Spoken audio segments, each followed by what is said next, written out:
السلام علیکم ورحمۃ اللہ وبرکاتہ۔ الحمد للہ رب العالمین والصلاة والسلام علی اشرف الانبیاء والمرسلین وعلی آلہ واصحابہ اجمعین ومن تبعہم بإحسان الی یوم الدین، اما بعد فاعوذ باللہ من الشیطان الرجیم، بسم اللہ الرحمن الرحیم۔ اولم يروا ان اللہ یبسط الرزق لمن یشاء ویقدر ان فی ذلک لآیات لقوم یؤمنون۔ وقال تبارک وتعالی اهم یقسمون رحمت ربک نحن قسمنا بینهم معیشتهم فی الحیاة الدنیا ورفعنا بعضهم فوق بعض درجات ليتخذ بعضهم بعضا سخريا ورحمة ربك خير مما يجمعون۔ محترم حضرات اور پردہ نشین خواتین اسلام، رمضان المبارک کے اس بابرکت مہینے میں اللہ تبارک و تعالی نے مجھ کو اور آپ کو اس مجلس میں اکٹھا ہونے کا موقع عطا فرمایا ہے، جو کہ حقیقت میں علم کے حاصل کرنے یا دین کے سیکھنے کا ایک موقع ہے۔ اس مجلس سے کچھ مفید باتیں اگر معلوم ہوں تو اس سے ہمارے علم اور ایمان میں تو اضافہ ہوگا ہی انشاءاللہ، لیکن میری اور آپ کی نیت طلب علم کی نیت ہو،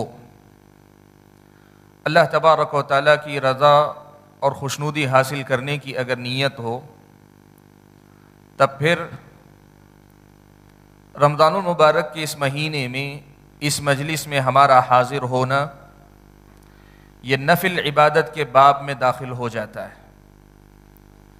اس طرح رمضان کے مہینے میں جو عبادتیں ہم کرتے رہے ہیں یا کر رہے ہیں، ان میں مزید ایک عبادت اللہ تبارک و تعالیٰ کے پاس لکھی جائے گی، اور ہم اسی امید کے ساتھ اس مجلس کا آغاز کر رہے ہیں، مجالس رمضان کی ایک مجلس کا، کہ اللہ تبارک و تعالیٰ اسے ہماری عبادت بھی شمار فرمائے، ہمارے علم میں اضافے کا سبب بھی بنائے، ہمارے ایمان میں ترقی کا سبب بھی بنائے، اور ہمارے روزمرہ کے جو معمولات ہیں ان کے سدھار اور ان کے سنوارنے کا ذریعہ بھی اللہ تبارک و تعالیٰ اس مجلس کو بنائے، آمین۔ حاضرین گرامی، آج کی مجلس کا عنوان ہے رزق کی کنجیاں۔ وہ کون سے راستے ہیں جن سے آدمی اپنے اوپر رزق کے دروازے کھول سکتا ہے یا کھلوا سکتا ہے؟ کتاب و سنت میں اللہ تعالیٰ نے اور اللہ کے نبی صلی اللہ علیہ وسلم نے وہ کون سی باتیں سکھائی ہیں، بتائی ہیں، کہ جن کی پابندی کرنے یا جن کا خیال رکھنے سے رزق کے دروازے مجھ پر اور آپ پر کھل سکتے ہیں۔ یہی ہمارا آج کا اپنا موضوع ہے، یہی ہمارا عنوان ہے۔ بھائیو، سب سے پہلے ہم رزق کو سمجھ دیں۔ قرآن مجید میں اللہ تبارک و تعالیٰ نے اپنا نام رزاق، الرزاق بیان کیا ہے۔ اپنی صفت یرزق، وہ رزق دیتا ہے، یہ اللہ تعالیٰ نے بیان فرمائی ہے۔ اللہ تعالیٰ نے یہ بات بیان فرمائی ہے کہ بندے پورے کے پورے اس کے رزق کے محتاج ہیں، بلکہ ساری مخلوقات اس کی محتاج ہیں۔ اللہ تبارک و تعالیٰ نے یہ بھی بیان فرمایا کہ بندے اس کو کچھ نہیں دے سکتے، لیکن سارے بندوں کو وہی دیتا ہے۔ قرآن مجید میں اللہ تعالیٰ نے جس کو رزق کہا ہے، شریعت اسلامیہ میں جس کو رزق کہا جاتا ہے، اس کا معنی و مطلب عوام میں لوگوں میں رزق کا جو معنی ہے اس سے ذرا مختلف ہے۔ علم اگر اللہ تعالیٰ عطا کرے یہ بھی رزق ہے، اللہ تعالیٰ اولاد عطا کریں یہ بھی رزق ہے، اللہ تبارک و تعالیٰ کوئی معنوی دولت جیسے سکون اور اطمینان کی دولت، یا زندگی کے اندر اللہ تبارک و تعالیٰ فارغ البالی عطا فرمائیں یہ بھی اللہ تعالیٰ کا رزق ہے، اور اسی طرح مال اور دولت اللہ تعالیٰ عطا کریں یہ بھی اللہ تعالیٰ کا رزق ہے۔ کسی آدمی کو نوالا نصیب کر دیں، اس کے کھانے کا انتظام اللہ کر دیں یہ بھی رزق ہے۔ شریعت اسلامیہ میں رزق کا معنی بہت عام ہے، اور اس میں اللہ تبارک و تعالیٰ کی ہر عطا، ہر نوازش، ہر دین، اللہ تعالیٰ کا ہر انعام، ساری کی ساری چیزیں داخل ہو جاتی ہیں جس کی ایک انسان کو اس دنیا کے اندر ضرورت پیش آتی ہے۔ یہ ساری چیزیں اللہ تبارک و تعالیٰ کے رزق کا حصہ ہیں، لیکن عرف عام میں، عام ماحول میں، لوگوں کی بول چال میں جب رزق کہا جاتا ہے تو اس سے مراد وہ دولت ہے جو انسان کی زندگی کی ایک ضرورت ہے، پیسے کی شکل میں ہو یا کسی اور شکل میں انسان کے پاس جو دولت آتی ہے اس دولت کو آدمی رزق کہتا ہے۔ اور آج کی ہماری اپنی مجلس میں بھی ہم زیادہ تر اسی پہلو پر گفتگو کریں گے، رزق کی کنجیوں سے مراد یہی دولت اور پیسہ یا زندگی کی جو بنیادی ضرورتیں ہیں ان سے متعلق ہماری گفتگو ہوگی، ورنہ علم خود بھی ایک رزق ہے، اولاد بھی رزق ہے، اللہ تعالیٰ کی طرف سے ملنے والی توفیق بھی ایک رزق ہے، الگ الگ چیزیں اللہ تعالیٰ کی نوازش اور عطا کی جو ہیں یہ ساری کی ساری رزق میں داخل ہوتی ہیں۔ حاضرین گرامی، جس وقت ہم رزق کی کنجیوں کے عنوان پر گفتگو سننے جا رہے ہیں، میں سب سے پہلے اس مسئلے کو واضح کرنا چاہتا ہوں کہ پیسہ جسے کہتے ہیں، دولت جسے کہتے ہیں، یہ دو دھاری تلوار ہے۔ یہ دو دھاری تلوار ہے، آدمی سلیقے سے استعمال کرے تو اللہ تعالیٰ کے فضل و کرم کے بعد اسی سے اپنی جنت خرید سکتا ہے، جہنم سے چھٹکارا حاصل کر سکتا ہے۔ پیسہ اتنا بڑا ذریعہ ہے، حضرت عثمان غنی رضی اللہ تعالیٰ عنہ کو بہت سی فضیلتیں حاصل تھی، کئی اعتبار سے فضیلت حاصل تھی، لیکن اللہ کے نبی صلی اللہ علیہ وسلم نے حضرت عثمان غنی رضی اللہ تعالیٰ عنہ کو کئی مرتبہ جنت کی بشارت عطا فرمائی۔ ان میں سے متعدد بار اللہ کے نبی صلی اللہ علیہ وسلم نے حضرت عثمان کے اپنی دولت کو صحیح جگہ صحیح طریقے سے استعمال کرنے کے نتیجے میں بیان فرمائی۔ اللہ کے نبی صلی اللہ علیہ وسلم مدینہ پہنچے، میٹھے پانی کا ایک کنواں ایک یہودی کے قبضے میں، لوگوں کے لیے پانی کے پینے کی سہولت میسر نہیں۔ اللہ کے نبی صلی اللہ علیہ وسلم نے کہا، کون ہے جو اس کنویں کو خرید کر اللہ کی راہ میں دے دے کہ میں اسے جنت کی ضمانت دوں۔ حضرت عثمان غنی رضی اللہ تعالیٰ عنہ نے اپنے پیسے سے وہ خریدا اور اللہ کے نام پہ وقف کر دیا۔ اللہ کے نبی صلی اللہ علیہ وسلم نے حضرت عثمان کو جنت کی بشارت دی۔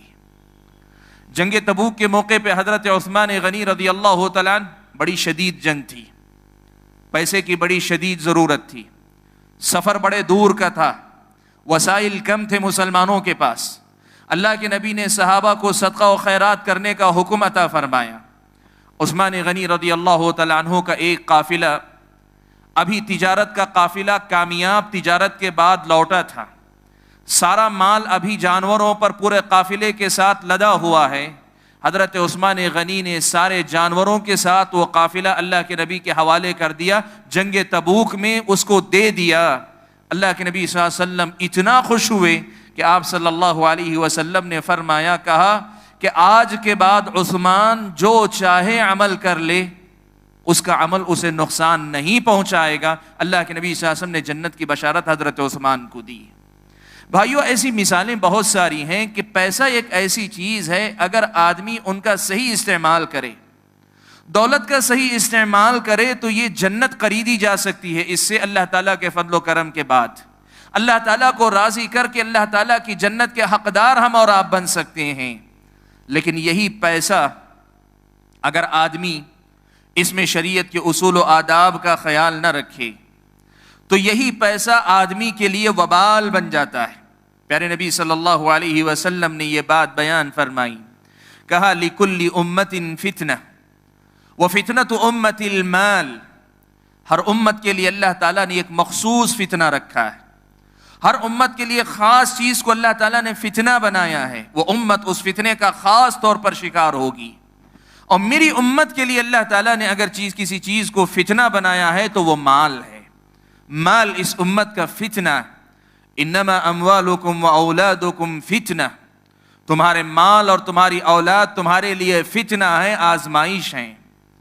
بھائیو، اللہ کے نبی صلی اللہ علیہ وسلم نے اس مال کے فتنے کو سمجھاتے ہوئے کہا لو کان لابن آدم وادیان من ذهب لابتغى ثالثا، مال کا حرص، مال کا لالچ، مال کی حد سے بڑی ہوئی خواہش، مال کے باب میں ایک دوسرے سے آگے بڑھ جانے اور سبقت کر جانے کا جذبہ اگر بے قابو ہو جاتا ہے، آدمی ایسی بیماری کا شکار ہوتا ہے، ایسا لالچ انسان کے دل میں آتا ہے، نبی نے فرمایا کہ 2 وادی بھر سونا بھی اگر آدمی کے پاس ہو، وادی کہتے ہیں 2 پہاڑوں کے درمیان کے علاقے کو، دو پہاڑ اور ان کے درمیان کا جو کھلا میدان ایک جگہ ہوتی ہے، اس کو وادی کہتے ہیں۔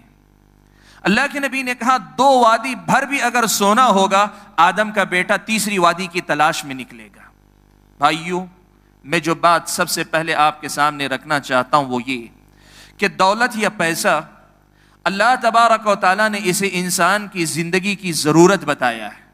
اللہ تعالیٰ نے فرمایا وَلَا تُؤْتُوا السُّفَهَاءَ أَمْوَالَكُمُ الَّتِي جَعَلَ اللَّهُ لَكُمْ قِيَامًا، تم اپنے اس مال کو اپنے ناسمجھ لوگوں کے حوالے نہ کرو جس مال پر اللہ تعالیٰ نے تمہاری گزر بسر کا دار و مدار رکھا ہے، تمہاری ضرورتیں اس مال سے پوری ہوتی ہیں۔ اللہ تعالیٰ نے مال کی ضرورت کو واضح کیا، لیکن یہ حقیقت یاد رکھنے کی ہے کہ مال 2 دھاری تلوار ہے، آدمی سلیقے سے استعمال کرے یہ آدمی کے لیے رحمت ہے، آدمی اگر سلیقہ گوا بیٹھے یہی مال آدمی کے لیے زحمت ہے۔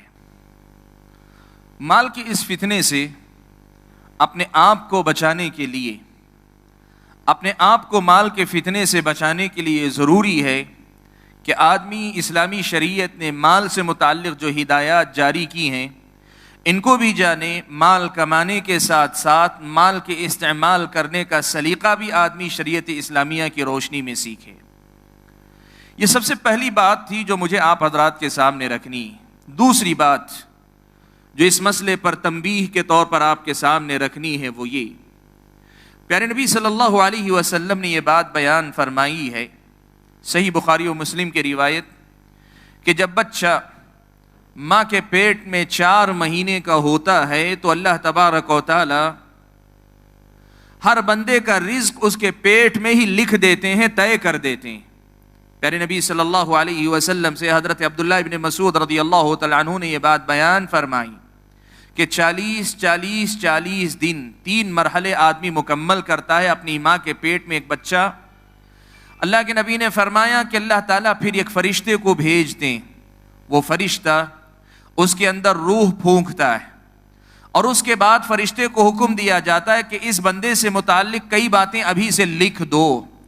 ان میں سے ایک بات یہ بھی لکھی جاتی ہے وَرِزْقِهْ، بندے کا رزق بھی طے ہو جاتا ہے، بندے کا رزق بھی طے ہو جاتا ہے کہ اسے اس دنیا میں کتنا رزق ملنے والا ہے۔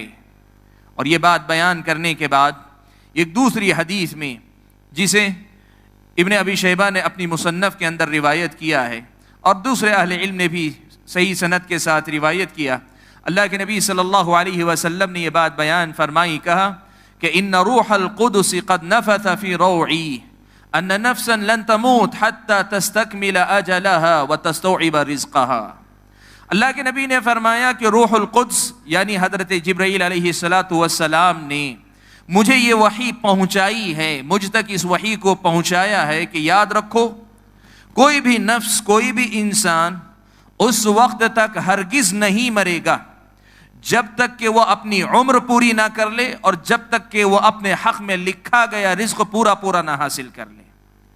پیارے نبی صلی اللہ علیہ وسلم نے اس بات کو بیان کرنے کے بعد کہا فَأَجْمِلُوا فِي الطَّلَبِ، لوگوں اللہ تعالیٰ نے جو رزق لکھ دیا ہے وہ تو تم کو مل کر رہے گا، وہ رزق مل کر رہے گا، لہٰذا تمہیں کوشش جو کرنی ہے وہ رزق گھٹانے بڑھانے کی نہیں. اجملوا فی الطلب، وہ طے شدہ رزق ہی اسے حاصل کرنے کا صحیح طریقہ تمہیں اختیار کرنا ہے. رزق طلب کرنے کا بہتر سے بہتر طریقہ تم اختیار کرو. اللہ کے نبی صلی اللہ علیہ وسلم نے آگے فرمایا، اللہ کے نبی صلی اللہ علیہ وسلم کا وَلَا يَحْمِلَنَّ أَحَدَكُمْ اسْتِبْطَاءُ الرِّزْقِ أَن يَطْلُبَهُ بِمَعْصِيَةِ اللَّهِ.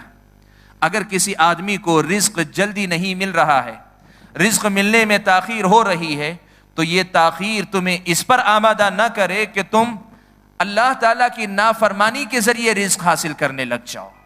جو رزق تمہیں اللہ تعالیٰ نے طے کیا وہ تمہیں مل کر رہے گا، اور تمہاری کوشش بس یہ ہو کہ صرف جائز ذریعے سے اسے حاصل کرو. جو رزق تمہارا ہے وہ تمہیں مل کر رہے گا.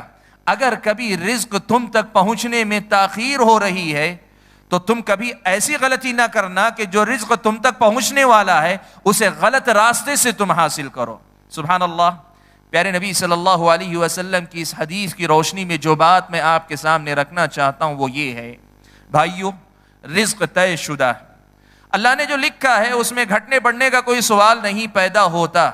جو اللہ تعالیٰ نے رزق رکھا ہے بالآخر آپ کو اور مجھ کو وہ مل کر رہنا ہے. اب میرا اور آپ کا اصل میں امتحان یہ ہے کہ ہم میں سے کتنے لوگ ایسے ہیں جو اس رزق کو جائز راستے سے اپناتے ہیں اور کتنے ایسے ہیں جو ناجائز راستے سے اختیار کرتے ہیں. رزق ملے گا اللہ تعالیٰ ہی کا، کوئی اور دنیا میں دینے والا نہیں. ان اللہ هو الرزاق، اللہ تعالیٰ ہی رزق دینے والا ہے. اب بندے کا امتحان اس میں ہے کہ یہ رزق وہ جائز راستے سے حاصل کرتا ہے یا ناجائز راستے سے حاصل کرتا ہے. اور یہ زندگی کا امتحان ہے کہ اکثر ناجائز راستوں سے رزق زیادہ آتا ہوا بھی نظر آتا ہے، جلد ملتا ہوا بھی نظر آتا ہے، اور جائز راستوں میں اکثر آدمی کو آزمائشوں سے دوچار ہونا پڑتا ہے. لیکن جو حقیقت ہے وہ یہ طے شدہ ہے کہ جو رزق اللہ تعالیٰ نے طے کر دیا ہے وہ گھٹے گا بھی نہیں، بڑھے گا بھی نہیں. جو رزق آپ کا مقدر ہے وہی آپ کو ملے گا.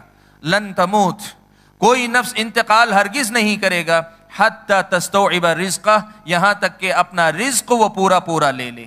حاضرین گرامی، یہ دوسری اہم بات ہے جو آپ کے سامنے رکھنا ہے، اور یہیں سے میرے اپنے موضوع سے تعلق جڑ جاتا ہے، اور وہ یہ ہے کہ اللہ تبارک و تعالیٰ نے وہ راستے ہمیں بتائے ہیں کہ کبھی رزق میں تاخیر ہو رہی ہے، کبھی رزق کم مل رہا ہے، ہماری ضرورت کے مطابق نہیں مل رہا ہے.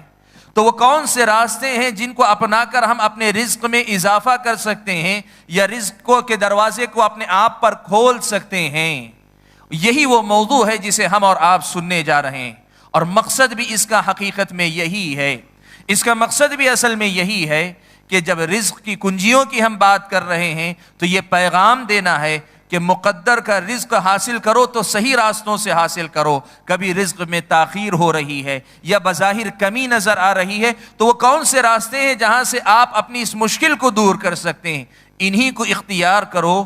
ان کو چھوڑ کر حرام اور ناجائز راستوں کی طرف نہ جاؤ. یہی پیغام ہے جو ہم اس پروگرام کے ذریعے آپ کو دینا چاہ رہے ہیں، یا اس درس کے ذریعے آپ کے سامنے ہم پہنچانا چاہ رہے ہیں. حاضرین گرامی، بات کو آگے بڑھانے سے پہلے ایک اور مسئلہ بھی آپ کے سامنے ذکر کرنا چاہوں گا. بھائیو، آپ اور میں رزق کی کنجیوں سے متعلق بہت سی باتیں ابھی سننے جا رہے ہیں. اگر ہم نے ان کنجیوں کو اپنایا اور اس کے باوجود بھی اللہ تبارک و تعالیٰ نے ہمارے رزق میں اضافہ نہیں کیا اور ہمیں مال بہت زیادہ نہیں ملا، کبھی مایوس مت ہونا، کبھی مایوس مت ہونا، اس لیے کہ اللہ تبارک و تعالیٰ بہتر جانتے ہیں کہ ملنے والا پیسہ میرے اور آپ کو کہ زندگی کے حق میں بہتر ہے، میری اور آپ کے آخرت کے حق میں بہتر ہے یا برا ہے. اگر اللہ تعالیٰ نے یہ سب کچھ طلب کرنے کے بعد بھی اگر کسی انسان کو مال نہیں دیا، وہ آدمی اللہ تعالیٰ کے فیصلے پہ راضی رہے. اور اگر اللہ تعالیٰ نے اس آدمی کے حق میں اس مال کو بہتر رکھا ہوگا، ان راستوں کو اپنانے پر اللہ تعالیٰ ضرور دے گا. کیوں؟ اللہ تعالیٰ نے فرمایا وَالَّذِينَ جَاهَدُوا فِينَا لَنَهْدِيَنَّهُمْ سُبُلَنَا وَإِنَّ اللَّهَ لَمَعَ الْمُحْسِنِينَ. جو لوگ ہمارے راستوں پہ چلتے ہیں، محنت کرتے ہیں ہمارے راستوں میں، ہم انہیں اپنے راستوں کی طرف پہنچا کر رہتے ہیں. اور ہم اللہ تبارک و تعالی محسنین کے ساتھ، جو کسی بھی کام کو اچھے طریقے سے کرتے ہیں، اللہ تعالیٰ ان کے ساتھ ہوتے ہیں۔ اس کا مطلب یہ ہوا کہ آپ اور میں رزق کے تلاش کرنے کے صحیح راستوں کو اپنا رہے ہیں تو اللہ تبارک و تعالیٰ کی معیت ہمیں اس معاملے میں حاصل ہے، اللہ تعالیٰ کا ساتھ ہمیں اس میں حاصل ہے۔ اور جب اللہ تعالیٰ کا ساتھ حاصل ہوگا اور رزق ہمارے حق میں بہتر ہوگا، اللہ تعالیٰ ضرور بس ضرور اللہ تعالیٰ ہم اور آپ کو رزق عطا فرمائیں گے۔ بھائیوں، مال کی بڑھوتری یہ خیر و خوبی نہیں ہے، مال کی کمی کوئی عیب نہیں ہے۔ بسا اوقات زیادہ مال آدمی کے حق میں نقصان دہ اور کم مال آدمی کے حق میں رحمت ہوتا ہے۔ آپ جانتے ہیں قیامت کے دن اللہ کے نبی صلی اللہ علیہ وسلم نے یہ بات بیان فرمائی کہ میری امت کے فقراء، میری امت کے فقیر، میری امت کے مالداروں سے 50,000 سال پہلے جنت میں داخل ہو جائیں گے۔ مالداروں کو اپنے مال کا حساب و کتاب دینا ہوگا، فقیر جو چھوٹا موٹا مال تھا اس کا حساب ختم کر کے جلدی جنت میں پہنچ جائیں گے۔ سبحان اللہ۔ اس لیے یہ باتیں رزق کی کنجیوں سے متعلق گفتگو کرنے سے پہلے آپ حضرات اور خواتین کے سامنے رکھنی ضروری تھی کہ دنیا میں مال ہی سب کچھ نہیں ہے، بلکہ یہ بات یاد رکھیں، اگر اللہ تعالیٰ نے تھوڑا مال دیا ہے لیکن آدمی کو بے نیازی دی ہے، وہ کسی کا محتاج نہیں، کسی کے سامنے ہاتھ پھیلانے کی ضرورت نہیں، کسی کے سامنے عاجزی انکساری اختیار کرنے کی ضرورت نہیں، وہ بڑا خوش نصیب انسان ہے۔ کسی کو اللہ تبارک و تعالیٰ نے مال کم دیا ہے لیکن کم مال کے اندر اللہ تعالیٰ نے برکت عطا فرمائی ہے، کم مال برکت کے ساتھ بہتر ہے بجائے اس کے کہ مال بہت زیادہ آدمی کے پاس بظاہر نظر آئے لیکن برکت سے خالی وہ مال ہو۔ حاضرین گرامی، ان تمام سچائیوں کو، اس مال کی حقیقت کو اپنی زندگی میں ہمیشہ یاد رکھیں، اور اس کے ساتھ پھر اللہ تبارک و تعالیٰ نے اور اللہ کے نبی صلی اللہ علیہ وسلم نے رزق کے حاصل کرنے کے لیے جو کنجیاں، جو اللہ تعالیٰ نے راستے بتائے ہیں، ان کو ہم اپنانے اور اختیار کرنے کی کوشش کریں۔ کتاب و سنت میں اللہ تعالیٰ نے اور اللہ کے نبی صلی اللہ علیہ وسلم نے رزق کے حصول کے لیے بہت سے راستے بتائے ہیں۔ رزق کی بہت سی کنجیاں کتاب و سنت میں اللہ اور اس کے رسول صلی اللہ علیہ وسلم نے بیان فرمائی ہیں، ان کو ہم اختیار کرنے کی کوشش کریں۔ چاہے رزق میں کمی ہو، اس کا اضافہ آپ کرنا چاہتے ہیں، یا آدمی کے پاس نہیں ہے اسے حاصل کرنا چاہتا ہو، یا موجود رزق کے اندر اپنی ضرورتوں کو پورا کر لینے کی طلب آدمی کے پاس ہو، اللہ تبارک و تعالیٰ کے پاس ان راستوں سے آپ تلاش کریں۔ سب سے پہلا راستہ، سب سے پہلی کنجی رزق کی جو ہے وہ ہے اللہ تبارک و تعالیٰ کا تقوی۔ اللہ تبارک و تعالیٰ کا تقوی اختیار کرے۔ تقوی کس کو کہتے ہیں؟ سلف صالحین نے تقوی کی تعریف میں بہت سی باتیں کہیں، بہت سی باتیں سلف صالحین نے کہیں۔ کعب احبار سے حضرت عمر ابن خطاب رضی اللہ تعالیٰ عنہ نے پوچھا، کعب، یہ جو تقوی ہے، اس تقوی کا مطلب کیا ہے؟ مجھے بتاؤ تم تقوی کو کیا سمجھتے ہو؟ کعب احبار نے حضرت عمر ابن خطاب سے کہا کہ عمر، آپ بتائیے، کیا کبھی آپ نے کسی کانٹے دار جھاڑیوں والے علاقے سے اپنے آپ کو گزرتے ہوئے دیکھا ہے؟ آپ کبھی کسی ایسے علاقے سے گزرے ہیں جہاں کانٹے دار جھاڑیاں ہوں؟ حضرت عمر ابن خطاب نے کہا ہاں میں نے گزرا ہوں۔ کہا وہاں سے گزرتے ہوئے آپ کا طریقہ کیا ہوتا ہے؟ حضرت عمر ابن خطاب رضی اللہ تعالیٰ عنہ نے جواب میں فرمایا، کہا کہ میں اپنے دامن کو سمیٹ لیتا ہوں، اپنے کپڑوں کو سنبھال لیتا ہوں کہ کوئی کپڑا کسی کانٹے میں الجھ نہ جائے، کوئی کپڑا کسی کانٹے میں الجھ کر پھٹ نہ جائے، میرا دامن تار تار نہ ہو جائے، میں اس کا خیال رکھتا ہوں۔ کعب احبار نے کہا کہ تقوی بھی اسی چیز کا نام ہے۔ مطلب یہ کہ دنیا میں زندگی گزارتے ہوئے آدمی اس بات کا خیال رکھے کہ ایمان و عمل کی جو چادر اللہ تعالیٰ نے عطا کی، ایمان و عمل کا جو لباس اللہ تعالیٰ نے عطا کیا، ایمان و عمل کی جو دولت اللہ تعالیٰ نے عطا کی ہے، اس دنیا میں گزرتے ہوئے کہیں یہ چادر تار تار نہ ہو جائے، دنیا کے یہ فتنے، دنیا کی یہ ساری گمراہیاں کہیں مجھ کو اور آپ کو ایمان یا عمل کے باب میں خلل کا شکار نہ کر دیں۔ اس خیال کے ساتھ زندگی گزارنا حقیقت میں یہی تقوی ہے۔ سلف صالحین میں سے متعدد نے تقوی کی تعریف میں بہت سی باتیں کہیں، لیکن ان کا خلاصہ بس اتنی سی بات ہے کہ اللہ تعالیٰ کے جتنے احکام ہیں سب پر عمل پیرا ہو جائیں، اور جتنی باتوں سے اللہ تعالیٰ نے منع فرمایا ہے ان تمام باتوں سے باز آ جائیں، یہی تقویٰ ہے۔ حاضرین گرامی، تقویٰ سب سے پہلا راستہ ہے جہاں سے بندے کو رزق ملتا ہے۔ اللہ تعالیٰ نے قرآن مجید میں یہ بات بیان فرمائی، سورہ طلاق میں اللہ نے فرمایا وَمَن يَتَّقِ اللَّهَ يَجْعَل لَّهُ مَخْرَجًا وَيَرْزُقْهُ مِنْ حَيْثُ لَا يَحْتَسِبُ۔ اللہ تعالیٰ نے فرمایا وَمَن يَتَّقِ اللَّهَ، جو بندہ اللہ تعالیٰ کا تقوی اختیار کرتا ہے، يَجْعَل لَّهُ مَخْرَجًا، ہر قسم کی تنگی سے، مشکل سے، پریشانی سے نکلنے کا راستہ اللہ تعالیٰ اسے عطا فرماتے ہیں۔ وَيَرْزُقْهُ مِنْ حَيْثُ لَا يَحْتَسِبُ، جو متقی ہوتا ہے، جو تقوی اختیار کرتا ہے، تقوی کے بدلے میں، تقوی کے انعام کے طور پر اللہ تعالیٰ وہاں سے اسے رزق عطا کرتے ہیں جہاں سے بندے کا گمان بھی نہیں ہوتا۔ سبحان اللہ۔ بھائیو، اس آیت کے اندر ایک بہت بڑی حقیقت بیان کی ہے۔ بسا اوقات آدمی کو مال آتا ہوا نظر آتا ہے، کہاں سے آ رہا ہے، کیسے آ رہا ہے، کس کام کے نتیجے میں آ رہا ہے، اور بسا اوقات غیر متوقع طور پر آدمی کو کوئی اندازہ نہیں ہوتا، اچانک کہیں سے دروازہ کھل جاتا ہے، اچانک کوئی بڑی ڈیل ہو جاتی ہے، اچانک کہیں بہت زیادہ فائدہ ہو جاتا ہے، جس چیز کی تجارت کر رہا ہے اچانک اس میں فائدہ زیادہ ہو جاتا ہے۔ کچھ ایسے راستے جس کو ہم کہیں غیر متوقع، ان ایکسپیکٹڈ، جس کی آدمی پہلے سے کوئی امید لگائے نہیں ہوتا، وہاں سے اللہ تعالیٰ بندے کو رزق دے دیتے ہیں۔ کب؟ جب بندہ متقی ہو جائے۔ سبحان اللہ۔ تقویٰ تو میری اور آپ کی زندگی کا مقصد ہے۔ ہم اس دنیا میں آئے کس لیے؟ اپنی آخرت کو سنوارنے کے لیے، اور آخرت سنورتی ہے تقوی سے۔ لیکن آیت کریمہ یہ مجھ کو اور آپ کو بتاتی ہے کہ تقوی سے صرف آخرت ہی سنورتی نہیں ہے، میری اور آپ کی دنیا بھی سنور جاتی ہے۔ تقوی سے صرف آخرت کی دولت ہی نہیں ملتی، دنیا کی دولت بھی مجھ کو اور آپ کو ملتی ہے۔ یہ بات اللہ تبارک و تعالیٰ نے اس آیت میں بیان فرمائی۔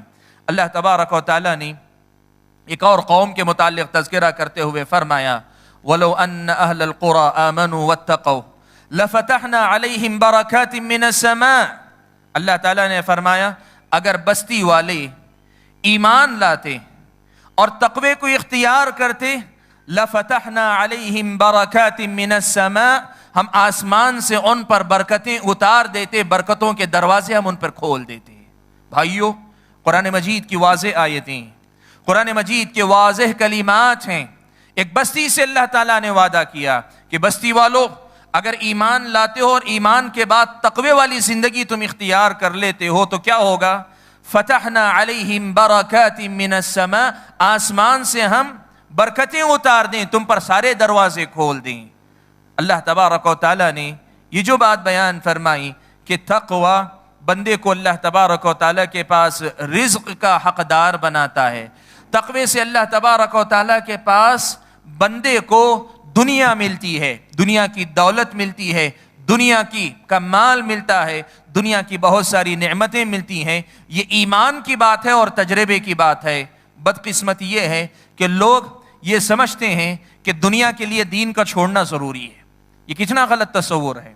لوگ سمجھتے ہیں کہ مالدار ہونے کے لیے بے دین ہونا ضروری ہے۔ لوگ سمجھتے ہیں کہ مال بڑھانے کے لیے شرعی راستوں کو چھوڑ کر غیر شرعی راستوں کو اپنانا ضروری ہے۔ لوگ سمجھتے ہیں سودی کاروبار سے تعلق رکھنا ضروری، تبھی اس دنیا کے اندر ہماری تجارت ترقی کر سکتی ہے۔ سبحان اللہ۔ قرآن مجید کی اس آیت کو دیکھیں، اللہ تبارک و تعالیٰ نے کہا وَلَكِنْ كَذَّبُوا، وہی قریے والے نہ ایمان لائے نہ تقوی اختیار کیا، کذبوا، اس کو جھٹلایا انہوں نے۔ اللہ تعالیٰ نے کیا کیا؟ فَأَخَذْنَاهُمْ بِمَا كَانُوا يَكْسِبُونَ، ان کے اعمال کے بدلے میں ہم نے ان کی گرفت کی اور ان کی پکڑ کی اور ہم نے ان کو برباد کر دیا۔ حاضرین گرامی، یہ سب سے پہلا راستہ ہے کہ میرا اور آپ کا تقوی میری اور آپ کی آخرت اور میری اور آپ کی دنیا دونوں ہی جگہ کی کامیابی کی ضمانت ہے، دونوں ہی جگہ کی کامیابی کی ضمانت ہے۔ اور اگر آپ دیکھنا چاہتے ہیں کسی اور جگہ نہ دیکھو، مکہ کے اس ماحول کو دیکھو۔ مکہ کے لوگ سوائے تجارت کے اور کوئی مال ان کے پاس نہیں تھا۔ ان کے مکے کی زندگی، عرب کے اندر، جزیرہ عرب کے اندر لوگ لوٹ مار کر کے زندگی گزارا کرتے تھے، لیکن وہی ایمان والے تقوی والے ہو گئے، ایسے دولت مند ہو گئے، اتنی زیادہ دولت ان کے پاس آئی کہ نہ صرف یہ کہ زکوٰۃ دیا کرتے تھے، کروڑوں میں ان کی دولتیں تھیں، لاکھوں میں ان کی دولتیں تھیں۔ آپ زندگیاں پڑھ کر دیکھیں صحابہ کرام رضوان اللہ تعالی علیہم اجمعین کی، یہ پورے جزیرہ عرب کا نقشہ آپ دیکھ لیں۔ پورے جزیرے عرب کا نقشہ آپ دیکھ لیں، فرد کی حیثیت سے بھی، ایک مسلمان جماعت یا قوم کی حیثیت سے بھی آپ کو یہ اسوہ ان کی زندگیوں میں ملے گا کہ تقوی معاشی ترقی کو لاتا ہے، تقوی اقتصادی بدلاؤ لاتا ہے، تقوی اکنامکلی آدمی کو اسٹرانگ کرتا ہے، فائنانشیلی آدمی مضبوط ہوتا ہے۔ یہ اللہ تبارک و تعالیٰ نے کہا ہے، اور یہ انڈیویجول یعنی منفرد انسان کی انفرادی حیثیت سے بھی بات ہے اور اجتماعی حیثیت سے مسلمان قوم کی بھی بات ہے کہ تقوی ہی میں ان کی مادی ترقی کو اللہ تبارک و تعالیٰ نے رکھا ہے۔ یہ بات سب سے پہلے مجھ کو اور آپ کو معلوم ہونی چاہیے۔ معلوم یہ ہوا کہ سب سے پہلی چیز جس سے مجھ پر اور آپ پر رزق کا دروازہ کھل سکتا ہے وہ ہے اللہ تعالیٰ کا تقوی، یا دوسرے الفاظ میں اللہ تبارک و تعالیٰ کے دین کی پابندی، شریعت اسلامیہ کی پابندی کریں۔ اس سے مجھ پر اور آپ پر رزق کے دروازے کھلتے ہیں، یا میرے اور آپ کے ہاتھ میں یہ رزق کی پہلی کنجی ہے جس سے رزق کے دروازے اللہ تعالیٰ کے فضل و کرم کے بعد ہم اور آپ کھول سکتے ہیں۔ یہ پہلا راستہ ہے۔ کتاب و سنت میں اللہ تبارک و تعالیٰ نے اور اللہ کے نبی صلی اللہ علیہ وسلم نے دوسرا جو راستہ بیان فرمایا ہے، دوسرا جو راستہ اللہ تعالیٰ نے بیان فرمایا ہے رزق کے حاصل کرنے کا، وہ ہے اپنے گناہوں کو یاد کر کے اپنے گناہوں کی توبہ کرنا اور اس پر استغفار کثرت سے کرتے رہنا۔ گناہوں پر کثرت سے توبہ کرنا اور گناہوں پر استغفار طلب کرنا یہ رزق کی دوسری بڑی کنجی ہے۔ آپ یہ بات جان لیں، پیارے نبی صلی اللہ علیہ وسلم سے ایک حدیث مروی ہے، مسند احمد کی روایت ہے، لیکن یہ روایت ضعیف ہے۔ اللہ کے نبی صلی اللہ علیہ وسلم نے جس میں کہا کہ بندہ جب گناہ کرتا ہے تو گناہ کے بدلے میں رزق سے محروم کر دیا جاتا ہے، روایت ضعیف ہے یہ۔ لیکن اس معنی کی قرآن مجید میں ایک آیت ہم کو اور آپ کو ملتی ہے، وہ آیت یہ ہے، اللہ تعالیٰ نے فرمایا فَبِظُلْمٍ مِّنَ الَّذِينَ هَادُوا حَرَّمْنَا عَلَيْهِمْ طَيِّبَاتٍ أُحِلَّتْ لَهُمْ۔ اللہ تعالیٰ نے فرمایا کہ یہودیوں نے اپنے نفسوں پر ظلم کیا، نافرمان ہوئے، اللہ تعالیٰ کے سامنے گنہگار ہوئے، اللہ تعالیٰ کے سامنے اللہ تبارک و تعالیٰ کے احکام کو پامال کرنے والے ہوئے، شریعت جو ان کو دی گئی تھی اس کی مخالفت کرنے والے ہوئے، تو اللہ تبارک و تعالیٰ نے کیا کر دیا؟ حرام تو حرام، حلال چیزوں کو بھی اللہ تعالیٰ نے سزا کے طور پر ان کو حرام کر دیا۔ گویا رزق کے جو دروازے تھے، رزق کے جو مجالات کھلے ہوئے تھے، ان کو اللہ تعالیٰ نے ان لوگوں پر تنگ کر دیا۔ رزق کے جو مختلف راستے تھے ان کو اللہ تعالیٰ نے تنگ کر دیا۔ معلوم یہ ہوا کہ گناہ سے آدمی کے رزق میں کمی آتی ہے، لیکن اس کے مقابلے میں بندہ استغفار کرے، اپنے گناہوں کی معافی طلب کرے، توبہ کرے، گناہوں پر استغفار بندے کو اللہ تبارک و تعالیٰ کے پاس رزق کا حقدار قرار دیتا ہے۔ استغفار کے فائدے بہت ہیں، اس کے ثمرات بہت ہیں، توبہ کے فائدے بہت ہیں، اس کے ثمرات بہت زیادہ ہیں، لیکن ایک خاص فائدہ یہ ہے کہ استغفار کی وجہ سے اللہ تبارک و تعالیٰ بندے کو رزق نصیب فرماتے ہیں، بندے کو اللہ تعالیٰ دولت والا بناتے ہیں، بندے کو اللہ تعالیٰ مال والا بناتے ہیں۔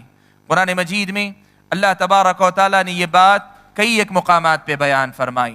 حضرت ہود علیہ السلام نے اپنی قوم کو مخاطب کرتے ہوئے کہا وَيَا قَوْمِ اسْتَغْفِرُوا رَبَّكُمْ وَيَا قَوْمِ اسْتَغْفِرُوا رَبَّكُمْ، اے میری قوم کے لوگو تم اپنے رب سے مغفرت طلب کرو، تم اپنے رب سے مغفرت طلب کرو۔ کیا ہوگا؟ اللہ تبارک و تعالیٰ یرسل السماء علیکم مدرارا، اللہ تعالیٰ آسمان سے مسلسل بارش اتاریں گے۔ بارش کیا ہے بھائیو؟ نئے زمانے میں تجارت کا زور بہت ہے، پرانے زمانے میں تجارت کا زور کم تھا، بارش ہی جملہ خیرات کا ذریعہ ہوا کرتی تھی، اسی سے اناج اگتا، اسی سے لوگوں کی کھیتیاں لہلہاتی، اسی سے لوگوں کے پاس دولت آتی۔ اللہ تعالیٰ نے فرمایا، حضرت ہود نے قوم کو مخاطب کرتے ہوئے کہا استغفروا ربکم، تم اپنے رب سے مغفرت طلب کرو، یرسل السماء علیکم مدرارا، اللہ تعالیٰ مسلسل پے در پے بارش اللہ تعالیٰ اتاریں گے، اور اتنا ہی نہیں وَيَزِدْكُمْ قُوَّةً إِلَىٰ قُوَّتِكُمْ، تمہاری مزید جو پہلے سے قوت ہے اس قوت میں اللہ تعالیٰ مزید قوت کا اضافہ کریں گے۔ ہر قسم کی قوت، ایمانی قوت، مادی قوت، پیسے کی قوت، جسمانی قوت، ہر قسم کی قوت اللہ تعالیٰ عطا کریں گے تقوی کے بدلے میں۔ معلوم یہ ہوا کہ تقوی دوسری کنجی ہے جس سے آدمی اپنے آپ پر رزق کا دروازہ کھولتا ہے۔ یہی بات حضرت نوح علیہ السلام نے اپنی قوم کے سامنے بھی دہرائی. فَقُلْتُ اسْتَغْفِرُوا رَبَّكُمْ إِنَّهُ كَانَ غَفَّارًا. میں نے اپنے قوم سے یہ بھی کہا کہ تم مغفرت طلب کرو، وہ اللہ تعالیٰ تمہیں بخشنے والا ہے. يُرْسِلِ السَّمَاءَ عَلَيْكُمْ مِدْرَارًا. آسمان سے وہ پے در پے یا مسلسل بارش اتارتا جائے گا. وَيُمْدِدْكُمْ بِأَمْوَالٍ وَبَنِينَ. مال اور اولاد کے ذریعے تمہاری مدد کرے گا. وَيَجْعَلْ لَكُمْ جَنَّاتٍ وَيَجْعَلْ لَكُمْ أَنْهَارًا. اور تمہارے لیے اللہ تعالیٰ باغات بنائے گا اور تمہارے لیے اللہ تعالیٰ نہریں جاری کرے گا. سبحان اللہ. بھائیو، یہ دوسرا اہم راستہ ہے.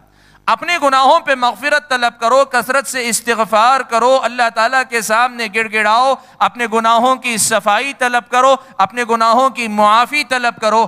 گناہ معاف بھی ہوں گے اور گناہوں کی معافی رزق کے دروازوں کو بھی آپ پر اور مجھ پر کھولے گی.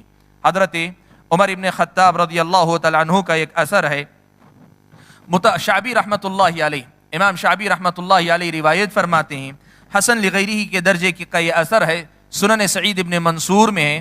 کہتے ہیں حضرت عمر ابن خطاب رضی اللہ تعالیٰ عنہ اپنے زمانے میں استسقاء کے لیے نکلے، بارش کی طلب کے لیے نکلے. بارش کے نازل ہونے میں اترنے میں تاخیر ہو رہی تھی. حضرت عمر ابن خطاب رضی اللہ تعالیٰ عنہ لوگوں کو لے کر نکلے، استسقاء میں گئے. وہاں جانے کے بعد صرف استغفار استغفار استغفار ہی کرتے رہے، صرف استغفار ہی کرتے رہے اور واپس لوٹ کر آ گئے. عمر ابن خطاب رضی اللہ تعالیٰ عنہ سے کسی نے کہا، آپ تو گئے تھے بارش طلب کرنے کے لیے، لیکن بارش تو آپ نے طلب نہیں کی، آپ تو استغفار ہی استغفار کرتے رہے اور واپس لوٹ کر آ گئے. حضرت عمر ابن خطاب رضی اللہ تعالیٰ عنہ نے جواب دیا، لوگو، میں نے صرف بارش نہیں طلب کی ہے، میں نے وہ سبب اختیار کیا ہے جو سبب بارش بھی لائے گا اور دوسرے بہت سارے خیرات بھی لائے گا. کیا تم لوگوں نے یہ آیت نہیں پڑھی اللہ تعالیٰ کی کہ اللہ تعالیٰ فرماتے ہیں فَقُلْتُ اسْتَغْفِرُوا رَبَّكُمْ إِنَّهُ كَانَ غَفَّارًا. تم اپنے گناہوں پہ مغفرت طلب کرو، وہ گناہوں کا معاف کرنے والا ہے. يُرْسِلِ السَّمَاءَ عَلَيْكُمْ مِدْرَارًا. وہ آسمان سے بارش مسلسل اتارے گا، تمہاری مال اور اولاد کے ذریعے بھی مدد کرے گا اور تمہارے لیے باغات اور نہروں کو بھی اللہ تعالیٰ جاری کرے گا. سبحان اللہ. یہ صحابہ کی سمجھ تھی، صحابہ کی فقہ تھی، دین کے معاملے میں ان کی یہ گہری سوچ اور سمجھ تھی. وہ جانتے تھے کہ استغفار کا اثر دنیا کے ظاہری معاملات پر بھی ہوتا ہے. وہ جانتے تھے کہ استغفار بارش کے لانے کا ذریعہ ہے جو دنیا والوں کے لیے رزق کا ذریعہ ہے. معلوم یہ ہوا کہ بندے کو چاہیے کہ کثرت سے استغفار کرے. یہ دوسرا راستہ ہے جہاں سے بندہ اپنے اوپر رزق کا دروازہ اللہ تعالیٰ کے سامنے کھلواتا ہے یا کھولنے کا حقدار بنتا ہے. اسی سلسلے میں حضرت حسن بصری رحمۃ اللہ علیہ کا ایک اثر بھی بڑا مشہور ہے. ایک آدمی آیا، آ کر کہنے لگا، اپنی مال میں تنگی کی شکایت کرنے لگا. انہوں نے کہا استغفار کرو. ایک آدمی آیا، کہنے لگا اولاد سے محروم ہوں. انہوں نے کہا استغفار کرو. ایک آدمی آیا، آ کر اپنی صحت اور تندرستی، جو اپنی ضرورتیں، شکایت، الگ الگ لوگ آئے، سب سے کہا استغفار کرو استغفار کرو. لوگوں نے حضرت حسن بصری سے کہا، لوگ اپنی مختلف قسم کی ضرورتیں لے کر آئے لیکن سب کو آپ صرف استغفار کرنے کی ترغیب دلاتے ہیں. حضرت حسن بصری نے، انہوں نے بھی یہی آیت پڑھی اور پڑھ کر کہا استغفار ان تمام مشکلات کے لیے چابی ہے، کنجی ہے، یا پھر ان تمام مسائل کا حل ہے. اس سے معلوم یہ ہوا کہ رزق کی دوسری کنجی وہ اللہ تعالیٰ کے سامنے اپنے گناہوں پہ مغفرت طلب کرنا، استغفار کرنا ہے. اللہ تعالیٰ کے سامنے اپنے گناہوں کی مغفرت اور معافی طلب کرنا، یہ رزق کی دوسری کنجی ہے. کتاب و سنت میں اللہ تبارک و تعالیٰ نے رزق کی جو تیسری کنجی اللہ تعالیٰ نے بیان فرمائی اور اللہ کے نبی صلی اللہ علیہ وسلم نے بیان فرمائی ہے، وہ یہ کہ ایک آدمی اپنے رشتے ناتوں کا خیال رکھا کرے، اپنے رشتے ناتوں کا خیال رکھے، صلہ رحمی کرے، رشتوں کو ہمیشہ جوڑا کرے، چاہے وہ ماں باپ کا رشتہ ہو، اولاد کا رشتہ ہو، بھائی بہن کا رشتہ ہو، چچا کا رشتہ ہو، ماموں کا رشتہ ہو، خالہ کا رشتہ ہو، یا اپنے دیگر متعلقین خاندان کا رشتہ ہو. رشتوں کے تقدس کا خیال رکھے، رشتوں کو پامال نہ کرے، اپنے یا پرائے رشتوں کو نہ توڑے، رشتوں کو جوڑنے کی کوشش کرے، چاہے اپنے رشتے یا کسی اور کے ٹوٹے ہوئے رشتے، ان رشتوں کو جوڑنے کی کوشش کرے، اس لیے کہ رشتوں کے جوڑنے سے آدمی پر رزق کے دروازے کھلتے ہیں. پیارے نبی صلی اللہ علیہ وسلم سے متعدد روایات مختلف احادیث میں یہ بات اللہ کے نبی صلی اللہ علیہ وسلم سے وارد ہے کہ اللہ کے نبی صلی اللہ علیہ وسلم نے رشتوں کے جوڑنے کو رزق میں زیادتی یا رزق میں اضافے کا سبب بیان فرمایا. آپ کے سامنے 2-4 حدیثیں نقل کر دوں. امام بخاری رحمۃ اللہ علیہ نے حضرت ابو ہریرہ رضی اللہ تعالیٰ عنہ سے نقل فرمایا، کہتے ہیں من سرہ ان یبسط له فی رزقہ وان ينسأ له فی اثرہ فلیصل رحمہ. جس آدمی کو اس بات سے خوشی ہے یا وہ پسند کرتا ہے کہ اس کے رزق میں کشادگی کر دی جائے، اس کا رزق بڑھا دیا جائے یا اس میں کشادگی کر دی جائے، وَإِن يُنْسَأَ لَهُ فِي أَثَرِهِ، اس کی عمر میں اضافہ کیا جائے یا مرنے کے بعد اس کے نیک نام کو دیر تک باقی رکھا جائے، تو اس کو چاہیے کہ وہ اپنے رشتوں کو جوڑے رکھے، اپنے رشتوں کو جوڑ کر رکھے. یہ بات اللہ کے نبی صلی اللہ علیہ وسلم نے بیان فرمائی. متعدد احادیث میں اللہ کے نبی صلی اللہ علیہ وسلم نے یہ بات بیان فرمائی کہ رشتوں کا جوڑنا، رشتوں کے جوڑنے سے آدمی کے رزق میں اضافہ ہوتا ہے، رشتوں کے جوڑنے سے آدمی کے رزق میں اضافہ ہوتا ہے. پیارے نبی صلی اللہ علیہ وسلم سے مسند احمد کی روایت ہے، حضرت علی بن ابی طالب رضی اللہ تعالیٰ عنہ روایت فرماتے ہیں اللہ کے نبی صلی اللہ علیہ وسلم نے یہ بات بیان فرمائی کہ جس آدمی کو یہ بات پسند ہے کہ اس کی عمر دراز ہو، اس لیے کہ لمبی عمر نیکی کی توفیق کے ساتھ یہ نیک بختی کی خوش قسمتی کی علامت ہے. کہا جس آدمی کو یہ پسند ہو کہ اس کی عمر دراز ہو اور اس کے رزق میں کشادگی ہو، اس آدمی کو چاہیے کہ وہ صلہ رحمی کرے. یہ بات اللہ کے نبی صلی اللہ علیہ وسلم سے حضرت علی بن ابی طالب رضی اللہ تعالیٰ عنہ نے روایت فرمائی. بھائیو، رشتوں کو جوڑنے کی جو بات ہے، 2 باتیں اس میں خیال رکھیں. ایک تو یہ ہے کہ جو موجود رشتے ہیں ان کو ٹوٹنے سے بچایا جائے. بہت سارے لوگ یہ سمجھتے ہیں رشتوں کے جوڑنے کا مطلب ٹوٹے ہوئے رشتوں کو جوڑنا ہی جوڑنا ہے. نہیں، جو رشتے موجود ہیں ان کو ٹوٹنے سے بچانا.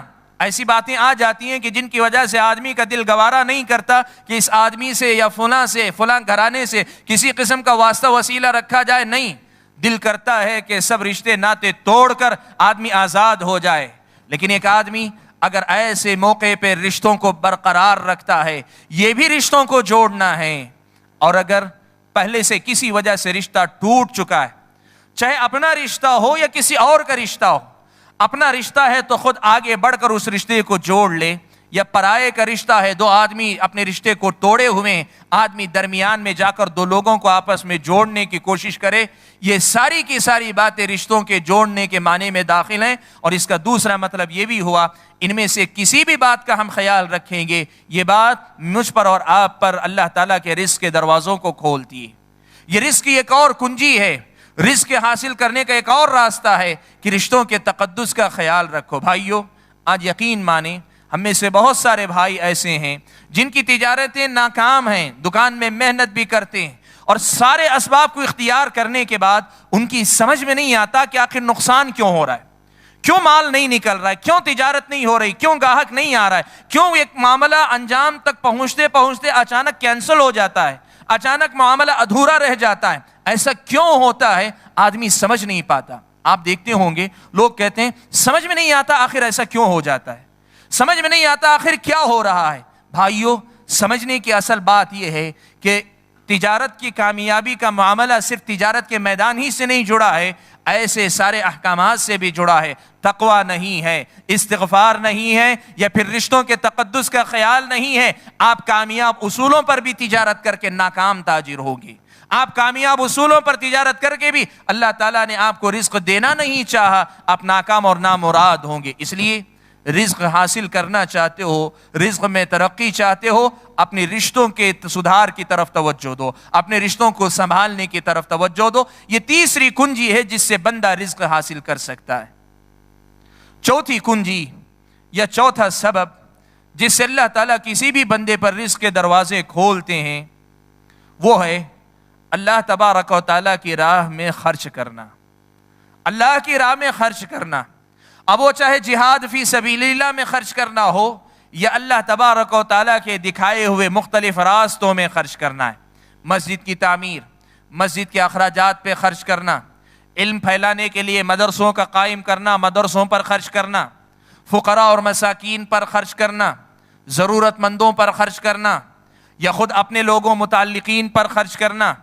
اللہ تبارک و تعالیٰ کے دین کو پھیلانے کے لیے خرچ کرنا، دعوت و تبلیغ کی راہ میں خرچ کرنا. خرچ کرنے کے جتنے راستے ہیں ان تمام راستوں میں خرچ کرنا یہ رزق کے آنے کا ذریعہ ہے، کمانے کا ذریعہ ہے. سبحان اللہ، یہ بڑے کمال کی بات ہے. دیکھو دنیا جس جگہ کو مال کے خرچ ہونے کا راستہ سمجھتی ہے، شریعت اسلامیہ بتاتی ہے کہ یہ مال کے خرچ ہونے کا نہیں، مال کے کمانے کا راستہ ہے.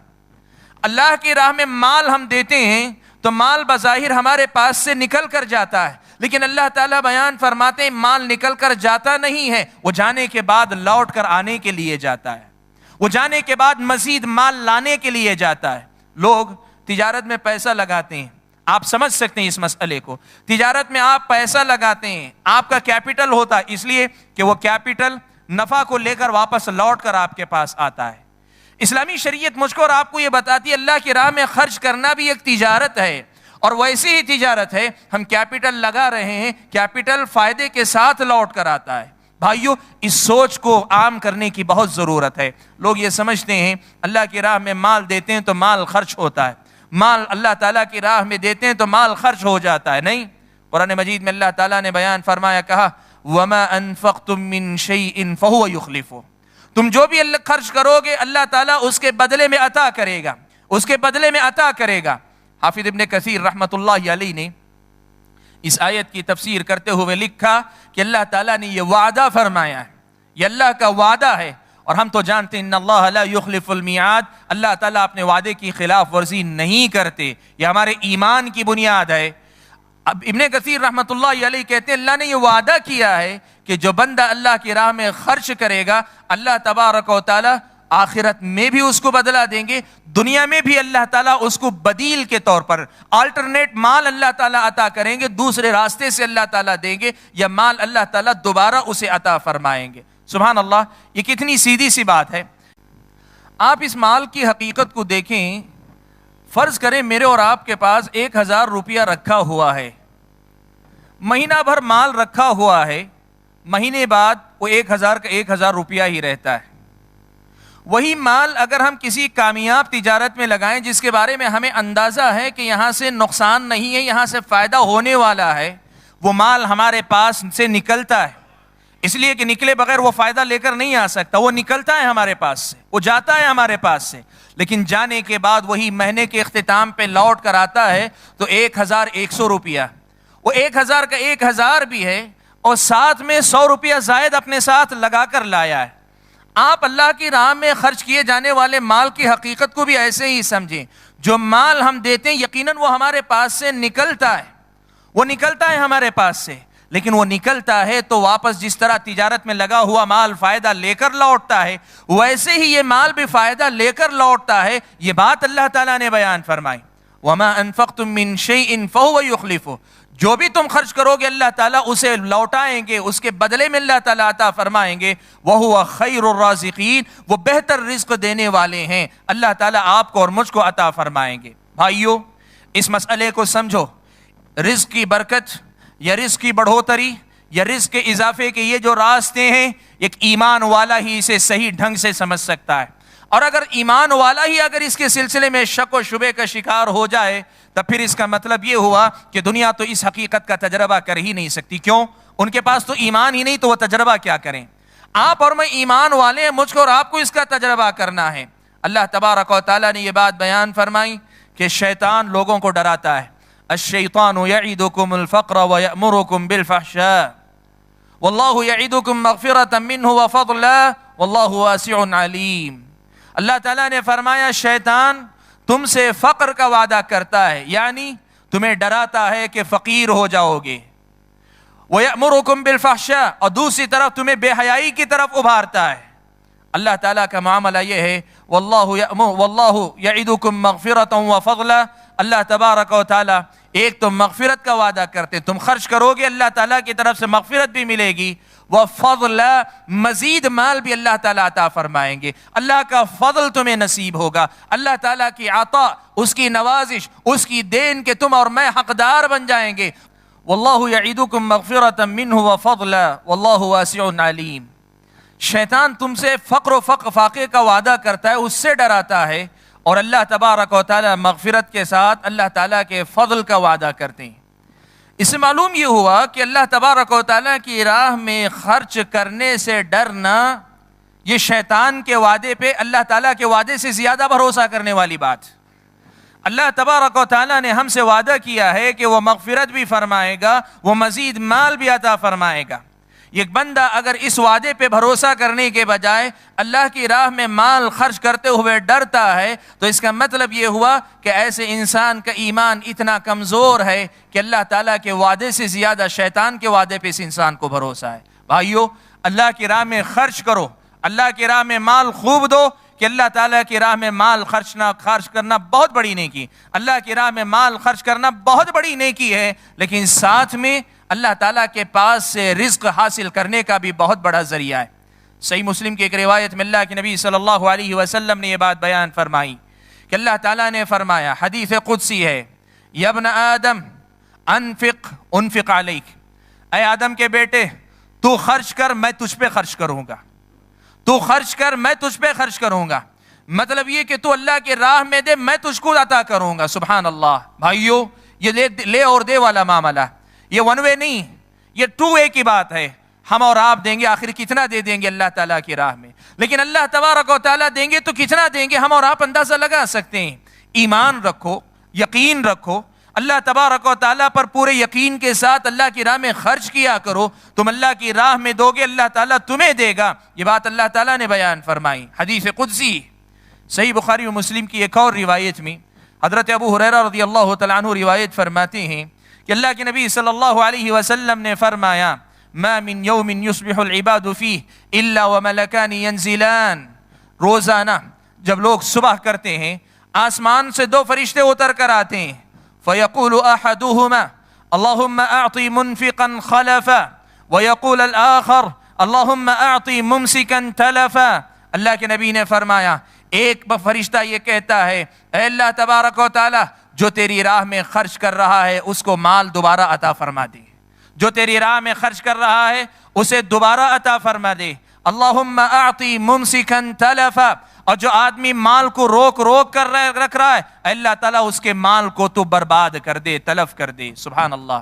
بھائیو، اللہ کی راہ میں خرچ کرو گے، تمہارے رزق میں برکت کے لیے یا تمہارے مال میں زیادتی کے لیے فرشتے اللہ تعالیٰ کے پاس دعا کریں گے، اور اس کے لیے روزانہ اہتمام ہوگا۔ روزانہ اللہ تعالیٰ کا ایک فرشتہ اس کے لیے آپ کے میرے حق میں دعا کرے گا۔ سبحان اللہ۔ معلوم یہ ہوا کہ رزق حاصل کرنے کا چوتھا راستہ، اللہ تعالیٰ کے پاس سے رزق حاصل کرنے کی چوتھی کنجی یا چوتھی چابی جس سے رزق کے دروازے ہم کھول سکتے ہیں، وہ ہے اللہ تبارک و تعالیٰ کی راہ میں خرچ کرنا۔ اور جیسے میں نے کہا، خیر کے جتنے راستے ہیں، نیکی کے جتنے دروازے ہیں، نیکی کے جتنے کام ہیں، جتنے باب ہیں، سب میں خرچ کرنا یہ اللہ تعالیٰ کی راہ میں خرچ کرنا ہے۔ اور آدمی کو چاہیے کہ خرچ کرتے ہوئے اگر کوئی آدمی یہ امید رکھے کہ میں اللہ تعالیٰ کی بندگی بھی کر رہا ہوں، میری مالی عبادت بھی ہے اور میں مزید مال کا لالچ بھی رکھتا ہوں، یہ اخلاص کے منافی بھی نہیں۔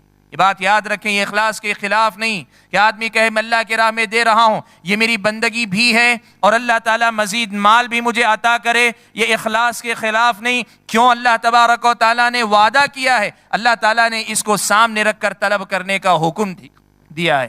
اس سے مسئلہ معلوم ہوا کہ رزق حاصل کرنے کا ایک اور دروازہ اللہ تبارک و تعالیٰ کی راہ میں خرچ کرنا بھی ہے۔ پانچواں راستہ یا پانچواں دروازہ جہاں پر خرچ کرنے سے یا جہاں سے رزق مجھ کو اور آپ کو مل سکتا ہے، پانچواں راستہ جہاں سے مجھ پر اور آپ پر رزق کا دروازہ کھل سکتا ہے، وہ ہے اپنے کمزوروں کا خیال رکھنا۔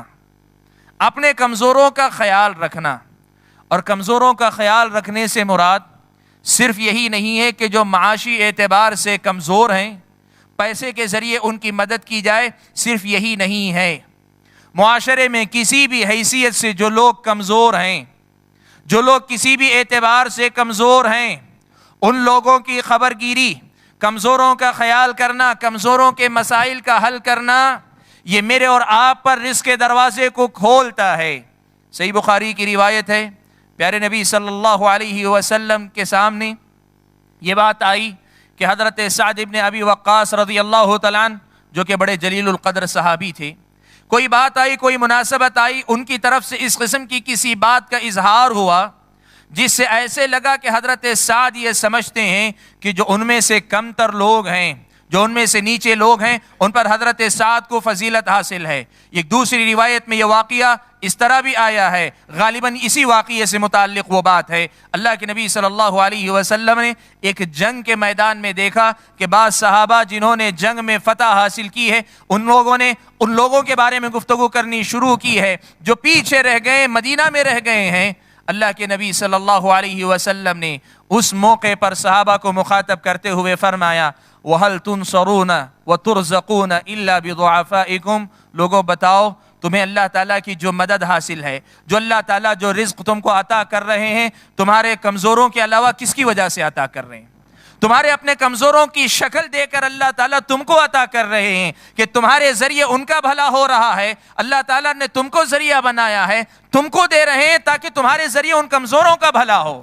بھائیو، معلوم یہ ہوا کہ رزق کے حاصل کرنے کا ایک بہتر ذریعہ یہ بھی ہے کہ معاشرے میں جو کمزور لوگ ہیں، کم از کم خاندان قبیلے میں جو کمزور لوگ ہیں، کسی بھی حیثیت سے کمزور جو لوگ ہوتے ہیں، ان کمزوروں کی کمزوری کا خیال رکھیں، لیکن کم از کم اتنا ہو کہ فائنانشیل یعنی مادی اعتبار سے، معاشی اعتبار سے جو لوگ کمزور ہیں، ان لوگوں کو اپنے مال سے استطاعت بھر پورا کرو۔ بھائیو، یہ بات یاد رکھو، کمزور کی مدد کا مطلب یہی نہیں ہے کہ کمزور کی پوری ضرورت آپ پورا کریں۔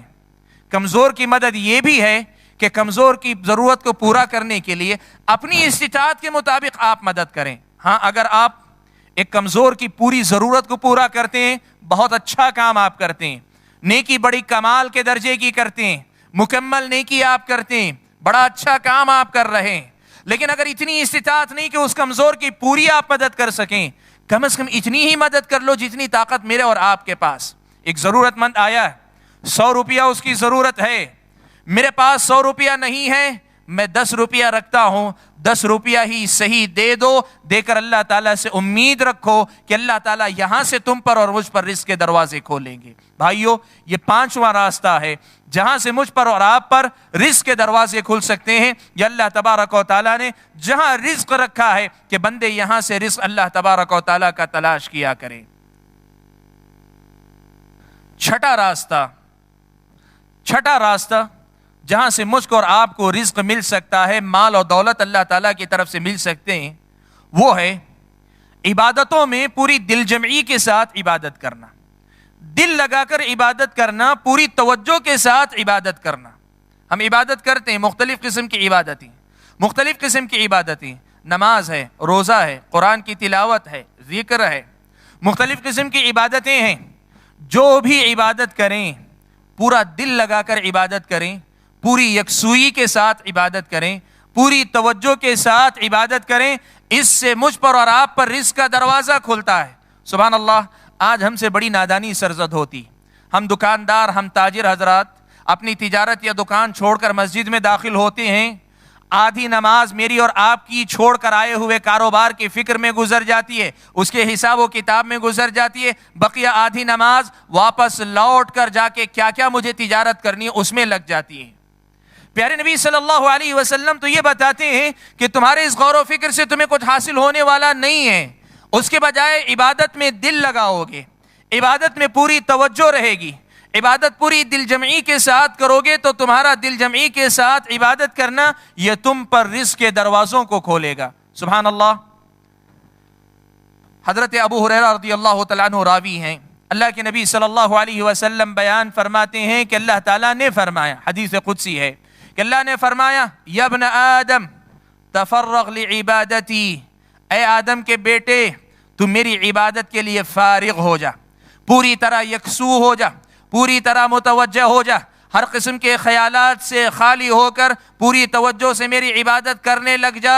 میں تیرے لیے ضمانت دیتا ہوں، اسد فقرک، تیرے فقر فاقے پہ رکاوٹ میں لگا دوں گا، تو عبادت پوری یکسوئی کے ساتھ کرے گا، تیرے فقر و فاقے پہ بریک میں لگا دوں گا، اس کو میں ختم کر دوں گا اور تجھے اس کی مشغولیت، دنیا کی مشغولیت سے آزاد کر لوں گا، تیری یکسوئی کو میں جو ہے قبول کر لوں گا۔ سبحان اللہ۔ بھائیو، معلوم یہ ہوا کہ بندہ اگر پوری یکسوئی کے ساتھ عبادت کرے تو یہ یکسوئی کے ساتھ کی جانے والی عبادت بھی بندے کو اللہ تبارک و تعالیٰ کے پاس رزق کا حقدار بناتی ہے۔ یہ روایت سنن ترمذی اور ابن ماجہ کی ہے، شیخ البانی رحمۃ اللہ علیہ نے اسے صحیح قرار دیا ہے۔ اللہ نے فرمایا کہ اے آدم کے بیٹے تفرغ لعبادتی، میری عبادت کے لیے تو پوری طرح فارغ ہو کر آ، پوری طرح یکسو ہو کر آ، جو وقت نکالیں آپ پوری طرح نکالیں، آپ کا جسم ہی نہیں آپ کا دل و دماغ بھی پوری طرح اس عبادت میں لگے، اور فرائض کے بعد نوافل کے لیے بھی جب تک دماغ لگے تب تک عبادت کریں۔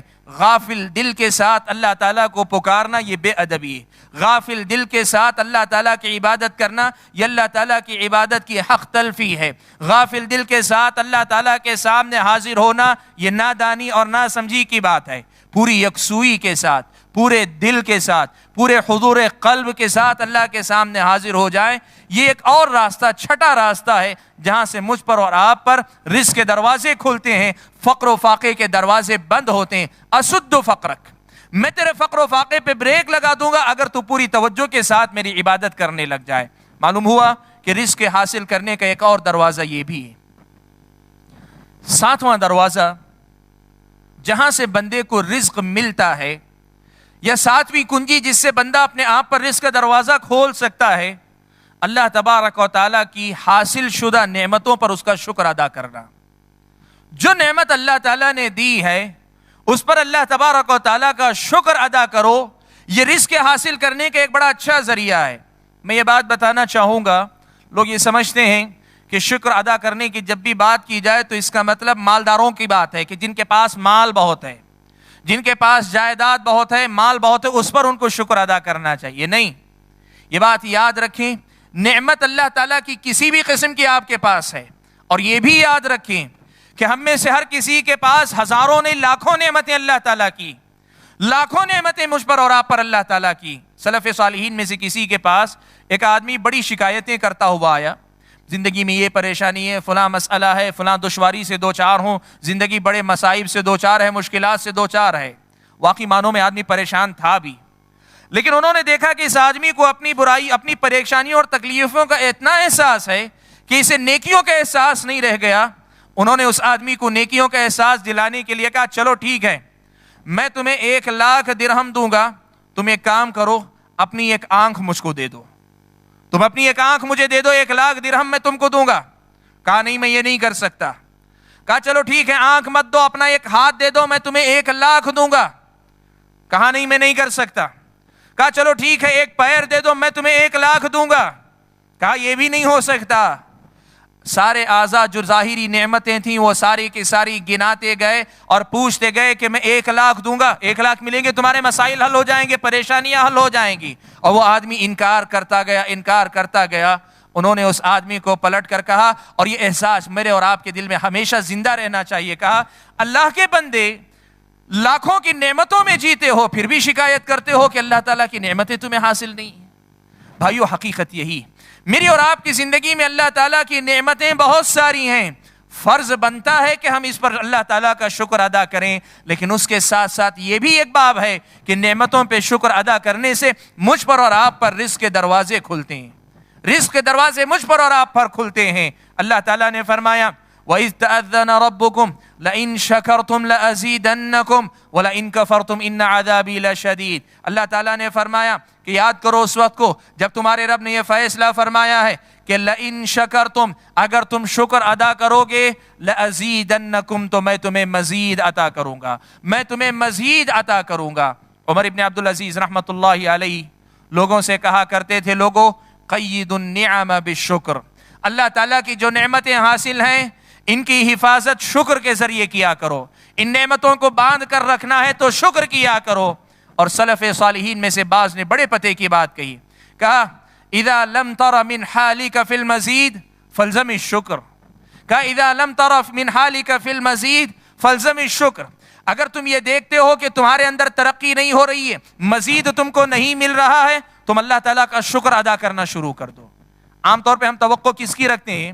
جب تم دیکھو کہ تمہارے پاس مال نہیں بڑھ رہا ہے تو اللہ تعالیٰ سے مانگنا شروع کر دو۔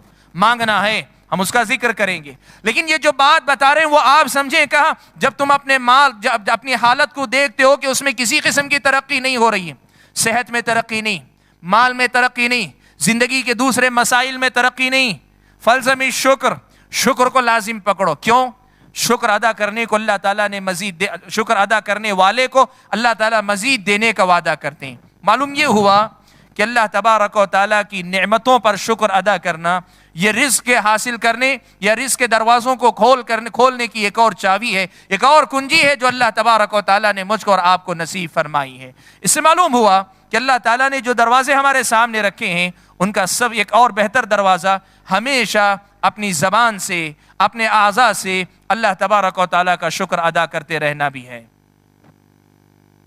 8واں راستہ جس سے مجھ پر اور آپ پر رزق کے دروازے کھل سکتے ہیں وہ ہیں، اگر اللہ تبارک و تعالیٰ نے استطاعت دی ہے تو ایک سے زیادہ، اور اگر غیر شادی شدہ ہیں تو پاک دامنی حاصل کرنے کی نیت سے شادی کرنا. پاک دامنی حاصل کرنے کی نیت سے اپنے آپ کی عفت اور عصمت، اپنی عزت و آبرو کی حفاظت کرنے کی خاطر اگر ایک کافی نہیں ہے، اگر آدمی گمراہ ہونے کا ڈر ہے تو دوسری کے بعد اگر اللہ تعالیٰ نے مزید رکھی ہے صلاحیت، اللہ تعالیٰ نے توفیق دی ہے تو تیسری، اور اگر نہیں ہے آدمی ابھی کنوارا ہے تو کم از کم ایک لڑکی سے، ایک خاتون سے شادی کرنا. نکاح سے اللہ تبارک و تعالیٰ مالداری عطا فرماتے ہیں، یہ بات اللہ تبارک و تعالیٰ نے قرآن مجید میں بیان فرمائی. اللہ تبارک و تعالیٰ نے سورہ نور میں یہ بات بیان فرمائی، وَأَنكِحُوا الْأَيَامَ مِنكُمْ وَالصَّالِحِينَ مِنْ عِبَادِكُمْ وَإِمَائِكُمْ إِن يَكُونُوا فُقَرَاءَ يُغْنِهِمُ اللَّهُ مِنْ فَضْلِهِ. اگر یہ فقیر ہوں گے، محتاج ہوں گے، اللہ تبارک و تعالیٰ اپنے فضل سے ان کو مالدار کر دیں گے، بے نیاز کر دیں گے. اللہ تعالیٰ ان کو بے نیاز کر دیں گے، ان کو مالدار کر دیں گے. یہ اللہ تبارک و تعالیٰ کا وعدہ ہے. معلوم ہوا آج جو دنیا والوں کے پاس ایک معاملہ ہے، شادی کیوں نہیں کرتے؟ کہتے ہیں ابھی میرے پاس بیوی کو پالنے کی استطاعت نہیں ہے. اہل علم نے اس مسئلے کی وضاحت کرتے ہوئے لکھا ہے کہ شادی کس طرح رزق کے دروازے کھولتی ہے. کہا اب اگر تم شادی نہیں کر رہے ہو تو ہو سکتا ہے کہ تمہارے حق میں اللہ تعالیٰ نے رزق کی تنگی لکھی ہو، لیکن تم شادی کر لو گے، جو لڑکی آئے گی وہ اپنے نصیب کا رزق اپنے ساتھ لے کر آئے گی، اپنے نصیب کا رزق اپنے ساتھ لے کر آئے گی. شادی کے بعد اگر اولاد ہوگی، اولاد اپنے نصیب کا رزق اپنے ساتھ لے کر آئے گی. اور اللہ تعالیٰ اولاد کا رزق بھی، بیوی کا رزق بھی تمہارے ذریعے اللہ تعالیٰ ان کو عطا کرے گا. اس طرح ہوگا یہ کہ شادی بیاہ سے رزق کے دروازے تم پر کھل جائیں گے. بھائیو، یہ صرف کوئی کرشمے کرامت کی بات نہیں، یہ ایک ایسی سچی حقیقت ہے جو شریعت اسلامیہ نے بیان کی. ہر انسان اپنے نصیب کا رزق لے کر آتا ہے. میں نے بھی خود شروع میں آپ کے سامنے حدیث بیان کی. اب آپ تنگی میں زندگی گزار رہے ہیں، آپ کے نصیب میں ہو سکتا ہے اب رزق نہ لکھا ہو، لیکن آپ شادی کیجئے، آپ کی بیوی کا رزق آپ کے ذریعے آئے گا، آپ کی اولاد کا رزق آپ کے ذریعے آئے گا. رزق اللہ تبارک و تعالیٰ شادی کے نتیجے میں آپ کی زندگی میں لائیں گے. یہ بات اللہ تعالیٰ نے بیان فرمائی، إِن يَكُونُوا فُقَرَاءَ يُغْنِهِمُ اللَّهُ مِنْ فَضْلِهِ. اگر وہ فقیر بھی ہوں گے، اللہ تبارک و تعالیٰ اپنے فضل سے ان کو بے نیاز کر دیں گے. معلوم ہوا کہ رزق کے حاصل کرنے کا یا رزق میں زیادتی کا ایک اور ذریعہ شادی بیاہ کرنا بھی. اور ظاہر بات ہے یہاں اس مسئلے پر تنبیہ ضروری ہے، ایک سے زائد اگر شادی کرنا چاہتا ہے تو شریعت اسلامیہ کے اس اصول کو یاد بھی رکھے کہ عدل ضروری ہے، انصاف ضروری ہے، حق کی ادائیگی ضروری ہے، بیوی کا حق پوری طریقے سے ادا ہو، دونوں کے درمیان انصاف ہو، یہ بہت زیادہ ضروری ہے. اکثر میں نے دیکھا اور پچھلے دنوں یہ مسئلہ ہمارے سامنے آیا بھی، ایک خاتون نے شکایت کی. یہ خاتون نے شکایت یہ کی کہ میرے شوہر بڑے اچھے کمانے والے تھے، بڑی اچھی ان کی تجارت تھی، اب اللہ تعالیٰ کا کرنا ایسے ہے کہ اب ان کی زندگی کے اندر اللہ تعالیٰ نے ذرا محرومیاں لکھ دی ہیں، تجارت میں نقصان ہو رہا ہے. اب ہمارے شوہر ہم سے یہ کہتے ہیں کہ میں دوسری شادی کروں گا، اس لیے کہ اللہ تعالیٰ نے دوسری شادی کرنے پر اللہ تعالیٰ نے مالداری کا وعدہ کیا ہے. خاتون کی شکایت دو تھی، ایک تو یہ کہ یہ مسئلہ صحیح نہیں ہے، ان کو پتہ نہیں تھا، وہ کہہ رہی یہ مسئلہ صحیح نہیں، وہ مال میں بڑھوتری کی نیت سے شادی کرنے کا بہانہ کر رہے ہیں. اور دوسری طرف یہ بھی مسئلہ تھا کہ وہ شوہر ہو کر بیوی کے حقوق کا خیال نہیں رکھ رہے ہیں. ایک بیوی کا ہی اگر حق ادا نہیں کر پا رہے ہیں، دوسری بیوی کے حقوق کیسے ادا ہوں گے؟ ہم نے ان کے سامنے یہ مسئلہ رکھا کہ یہ شریعت کا واضح مسئلہ ہے کہ شادی کرنے سے مال میں ترقی اللہ عطا فرماتے ہیں، لیکن جو دوسرا نقطہ ہے وہ مسئلہ اپنی جگہ صحیح ہے۔ شوہر اگر پہلی بیوی کا حق ادا نہیں کر رہا ہے، صرف مال کے لالچ میں دوسری شادی کرے، اسلامی شریعت کا یہ حکم نہیں، یہ تعلیم نہیں ہے۔ بھائیو، بات کچھ بھی ہو لیکن یہ بات اپنی جگہ ایک سچائی ہے کہ شادی بیاہ سے اللہ تبارک و تعالی رزق میں ترقی عطا کرتے ہیں۔ سبحان اللہ، جو لوگ شادی کرتے ہیں اور محسوس کرنا چاہتے ہیں، یقین کریں آپ محسوس کریں گے۔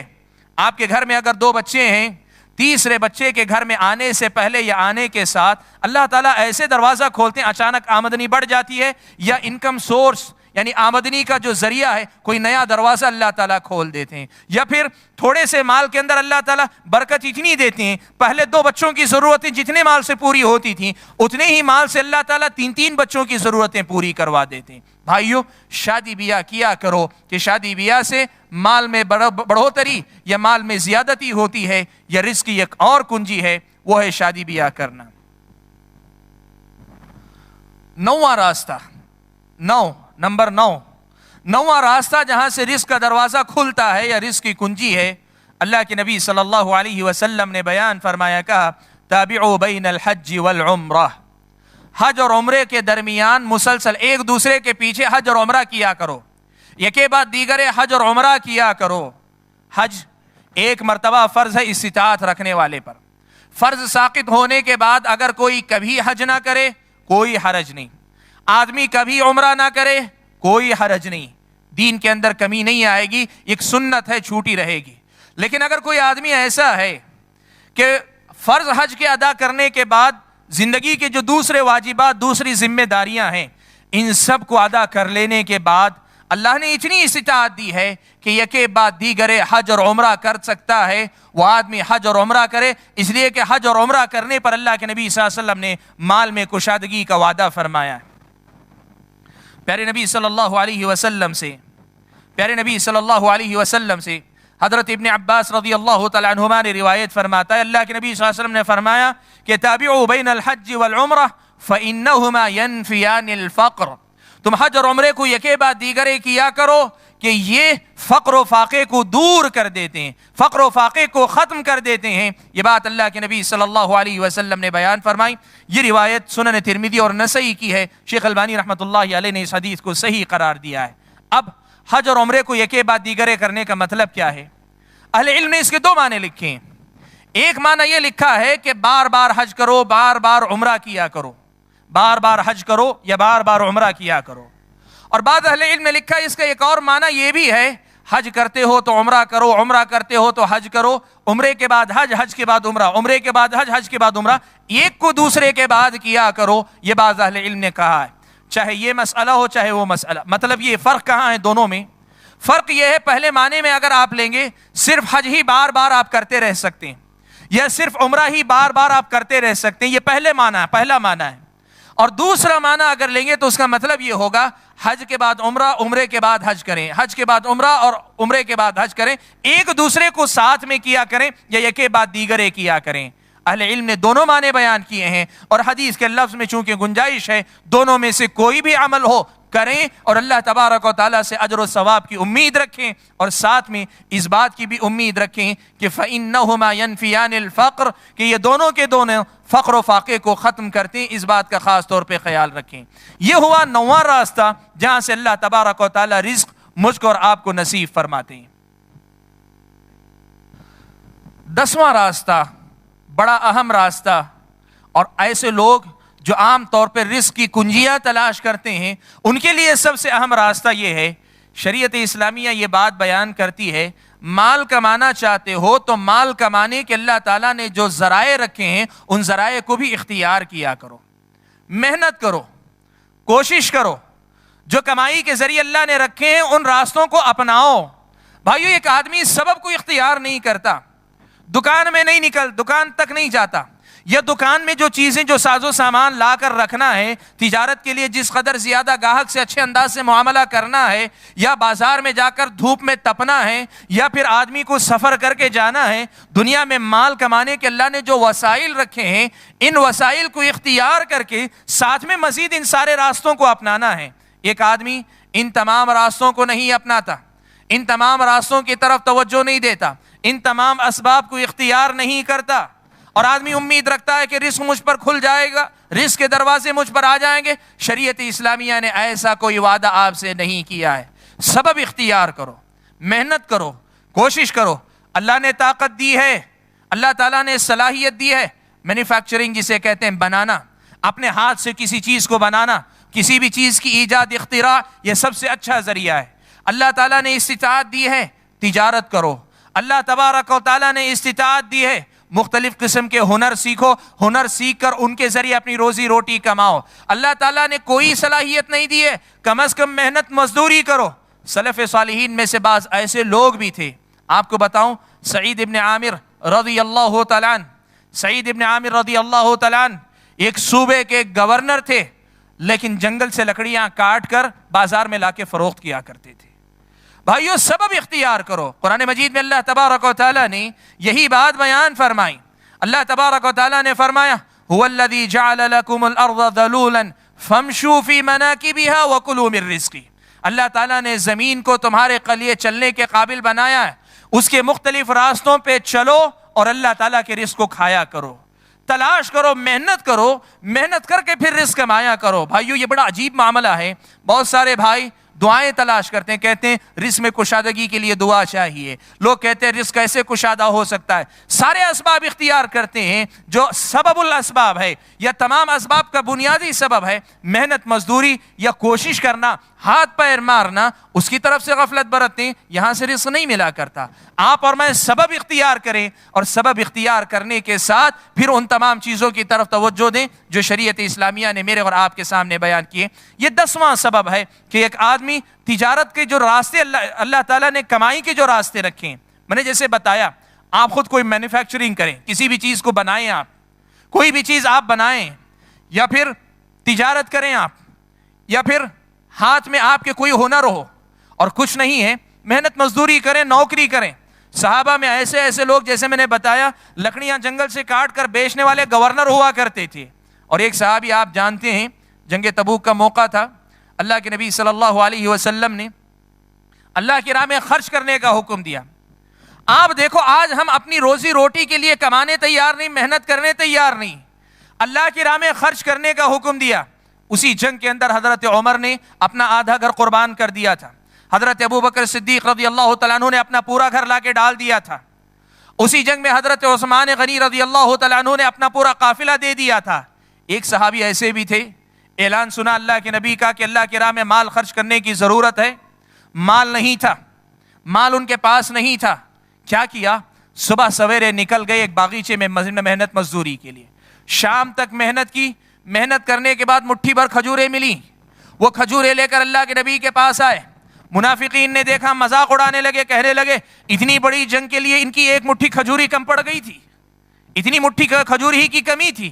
اللہ کے نبی صلی اللہ علیہ وسلم نے وہ کھجوریں لی، مال کا جو ڈھیر لگا ہوا تھا اس ڈھیر پر سب سے اوپر اللہ کے نبی نے رکھا یا اس کو بکھیر دیا۔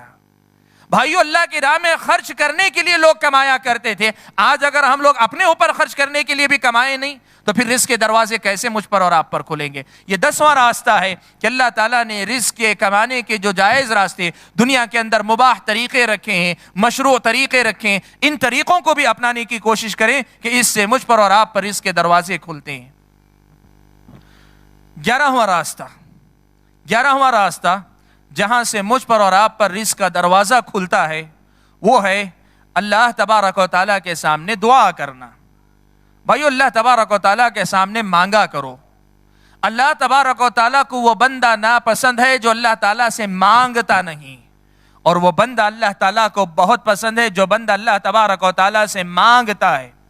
دنیا میں آپ دنیا والوں سے مانگیں گے، آپ دنیا کے نزدیک ناپسندیدہ ہوں گے، اور اگر نہیں مانگے تو دنیا کی نظر میں پسندیدہ ہوں گے۔ لیکن اللہ کے پاس معاملہ الٹا ہے، اللہ کے پاس مانگو، مانگنے سے اللہ خوش ہوتے ہیں، راضی ہوتے ہیں۔ بھائیو، رزق بھی حاصل کرنا ہے تو اللہ تعالیٰ کے سامنے دامن پھیلاؤ، اللہ تبارک و تعالیٰ کے سامنے اپنا دامن پھیلاؤ، اس سے مانگا کرو۔ پیارے نبی صلی اللہ علیہ وسلم نے متعدد دعائیں سکھلائیں۔ اللہ کے نبی صلی اللہ علیہ وسلم نے کئی ایک دعائیں سکھلائی ہیں اگر کوئی آدمی فقر و فاقے سے بچنا چاہتا ہے۔ ایک مرتبہ حضرت ابو امامہ رضی اللہ تعالیٰ عنہ مسجد میں بیٹھے ہوئے تھے، نماز کا وقت نہیں تھا.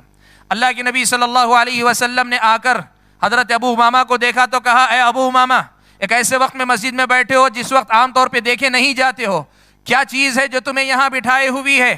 کہنے لگے ابو امامہ اللہ کے نبی، ہموم لزمتنی ودیون اتعبتنی، اے اللہ کے نبی کچھ پریشانیاں ہیں جو پیچھے لگی ہوئی ہیں اور کچھ قرض ہے جو سر پہ سوار ہو چکا ہے، اس لیے اللہ تعالیٰ کے پاس مانگنے کے لیے آ کر بیٹھا ہوں. اللہ کے نبی صلی اللہ علیہ وسلم نے دعا سکھلائی، کہا اگر یہ دعا پڑھ لو تو اللہ تعالیٰ تمہارے سارے ہم و غم کو ختم کر دیں گے، تمہارے فقر و فاقے کو اللہ تعالیٰ دور کر دیں گے. دعا سکھلائی، اللہم انی اعوذ بک من الہم والحزن واعوذ بک من العجز والکسل واعوذ بک من الجبن والبخل واعوذ بک من غلبۃ الدین وقہر الرجال.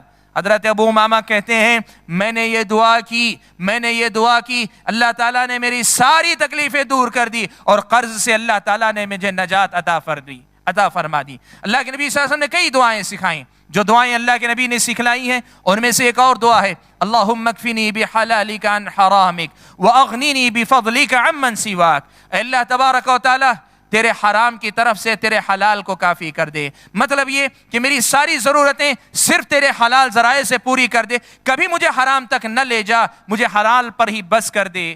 وَأَغْنِنِي بِفَضْلِكَ عَمَّنْ سِوَاكَ، اور تیرا فضل مجھ پر اتنا ہو، تیری نوازش، تیری عطا، تیری دین مجھے اتنی حاصل ہو کہ میں تیرے علاوہ سب سے بے نیاز رہوں. اللہ کے نبی صلی اللہ علیہ وسلم نے دعا سکھلائی ہے. بھائیو، اللہ کے نبی صلی اللہ علیہ وسلم نے تشہد کے آخر میں بھی فقر و فاقے سے دعا مانگنے کی ترغیب دلائی ہے. کئی ایک دعائیں ہیں، ان دعاؤں کو یاد کر کے یہ دعائیں پڑھا کرو. خاص طور پر اللہ تعالیٰ سے دعا کرنا یہ بھی رزق میں کشادگی کا بڑا اہم ذریعہ ہے اور ہماری ترتیب کے اعتبار سے 11واں راستہ ہے. اور میں بتانا چاہوں گا کہ دعا کے اندر خاص طور پر اللہ تعالیٰ کے پاک ناموں کا وسیلہ لینا یہ دعا کی قبولیت کے ذرائع میں سے بڑا اہم ذریعہ ہے. اور خاص طور پر اللہ تعالیٰ کے 2 بڑے نام ہیں جن 2 بڑے ناموں کا رزق کے باب سے بڑا گہرا تعلق ہے. ایک الفتاح ہے، الفتاح کھولنے والا، کئی چیزیں کھولنے والا، پریشانی کے لیے راستے، پریشانی سے دوری کے راستے کھولنے والا، رزق کے دروازے کھولنے والا وغیرہ. الفتاح اللہ کا ایک نام ہے. یا دوسرا نام ہے اللہ تبارک و تعالیٰ کا الرزاق، رزق دینے والا. آپ اللہ تعالیٰ کے ان پاکیزہ ناموں کا وسیلہ لے کر دعا کریں، اے رزاق تو مجھے رزق عطا فرما، اے فتاح تو مجھ پر رزق کے دروازے کھول. یہ دعا کیا کریں، اللہ تعالیٰ کے پاکیزہ ناموں کا وسیلہ لے کر خاص طور پہ دعا کریں. یہاں ایک مسئلے پر تنبیہ کرنا چاہوں گا. کچھ حضرات عام طور پر ایک مسئلہ بیان کرتے ہیں، وہ مسئلہ یہ بیان کرتے ہیں، کہتے ہیں اللہ تعالیٰ کے ان ناموں کا ورد کرنا ہی ہم اور آپ پر دروازہ کھول دے گا. مثال کے طور پر لوگ بتاتے ہیں اللہ کا نام فتاح ہے، یا فتاح یا فتاح یا فتاح 100 مرتبہ تم پڑھو، 1000 مرتبہ پڑھو، 500 مرتبہ پڑھو، فجر کے بعد پڑھو، عصر کے بعد پڑھو، ظہر کے بعد پڑھو. لوگ اس قسم کے وظیفے آپ کو بتائیں گے. بھائیو، پیارے نبی صلی اللہ علیہ وسلم نے ان ناموں کا وسیلہ لینے کا جو طریقہ بتایا ہے اس طریقے پر دعا کریں، اللہ سے دعا کریں اور یہ کہیں یا فتاح، اے رزق کے کھولنے والے مجھ پر رزق کے دروازے کھول. نام کا وسیلہ لے کر دعا کریں. صرف ان کلمات کا ورد کرنا یہ اللہ کے نبی صلی اللہ علیہ وسلم کا رزق کا دروازہ کھولنے کے لیے سکھایا ہوا راستہ نہیں ہے. اس بات کا خاص طور پہ خیال رکھیں. تو یہ 11واں راستہ تھا کہ آدمی اللہ تعالیٰ کے سامنے دعا کیا کرے.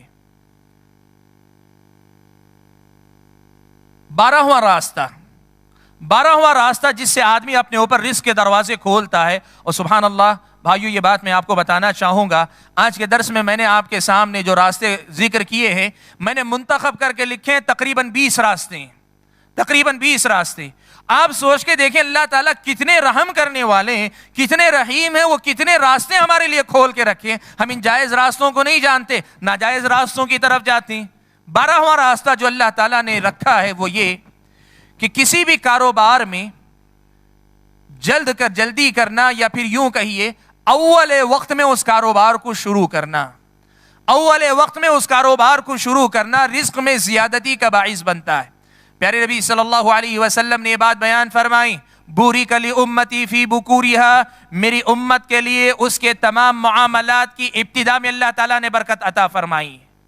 اس کا مطلب اہل علم نے یہ نہیں لکھا کہ ہر آدمی اپنی تجارت فجر بعد سے شروع کر لے. بہت سے لوگ ایسا سمجھتے ہیں فجر بعد سے اپنا کام شروع کر لے. نہیں، تجارتوں کی نوعیت الگ الگ ہوتی ہے، تجارتوں کے انداز الگ الگ ہوتے ہیں، لیکن جو بھی تجارت ہے اس تجارت کا جو ابتدائی مرحلہ ہوتا ہے، ابتدائی مرحلے میں تجارت کرنے کی کوشش کریں یا ابتدائی مرحلے میں رزق حاصل کرنے کی کوشش کریں، یہیں سے مجھ کو اور آپ کو برکت ملے گی. معلوم ہوا 12واں راستہ یہ ہے کہ تجارت کے لیے یا پھر کاروبار کے لیے یا پھر مال کمانے کے لیے ہم اور آپ جو کام وقت اس کا جو ہوتا ہے اس وقت میں پہل کریں. میں سمجھانے کے لیے یوں بھی کہہ سکتا ہوں، اگر آپ کسی جگہ نوکری کر رہے ہیں، آپ کا وقت 9 بجے سے شروع ہوتا ہے، تو رزق میں برکت کے لیے 9 بجے سے پہلے وہاں حاضری دیں اور اللہ سے امید رکھیں کہ وقت سے پہلے رزق کی تلاش میں آپ پہنچیں، اللہ تعالیٰ برکت دیں گے آپ کو.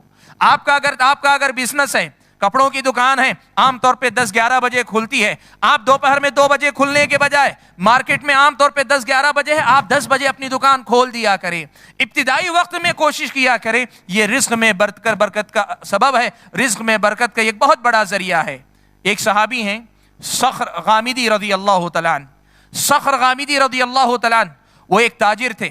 کہتے ہیں کہ میں اپنی تجارت کے سلسلے میں اس حدیث کو سننے کے بعد میں نے یہ اصول اپنا لیا کہ میں اپنے قافلے تجارت کے لیے بھیجا کرتا تھا تو نماز فجر کے بعد صبح کے وقت میں بھیجا کرتا. قافلے کو روانہ کرتے، کبھی بھی قافلے نکل سکتے ہیں، لیکن وہ کہتے ہیں میں صبح کے وقت میں اپنے قافلے کو بھیجا کرتا تھا. کہتے ہیں مال بھی اللہ تعالیٰ نے بہت دی، برکت بھی اللہ تبارک و تعالیٰ نے، مال بھی بہت دیا اور برکت بھی اللہ تعالیٰ نے بہت ساری دی. سبحان اللہ.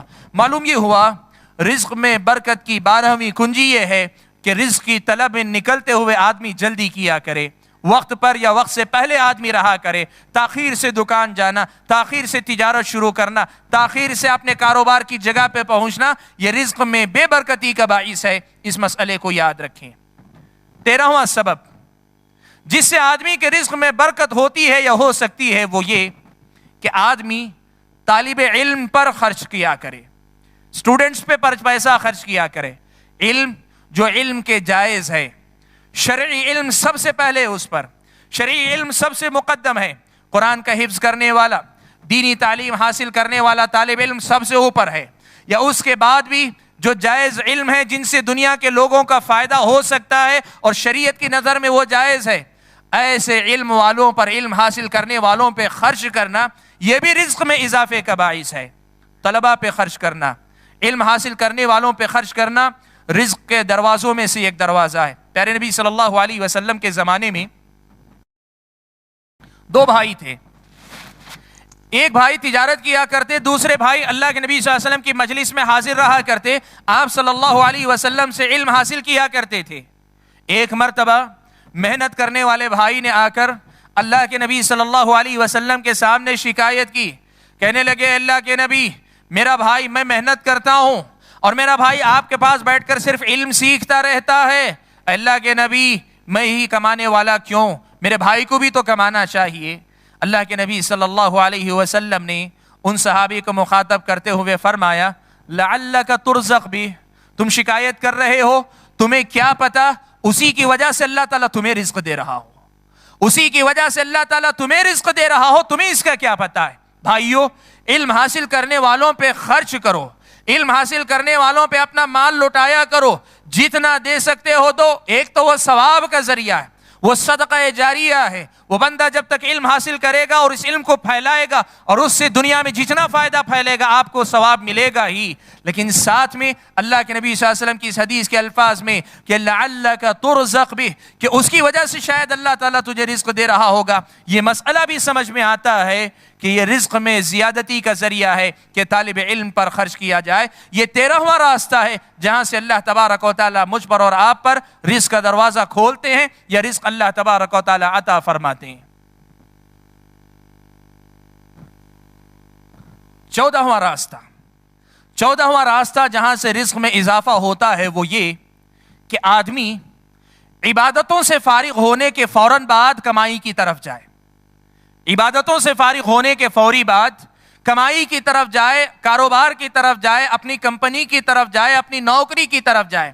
آپ کو اگر صبح جانا ہے، نماز چھوڑ کر کاروبار کی طرف جانے کے بجائے نماز پڑھ کر اپنے کاروبار کی طرف جائے. آپ اگر درمیان میں تاجر ہیں، نمازیں پڑھ کر نمازوں کے بعد جا کر تجارت کیا کریں، اللہ تبارک و تعالیٰ اس سے رزق میں برکت عطا فرماتے ہیں۔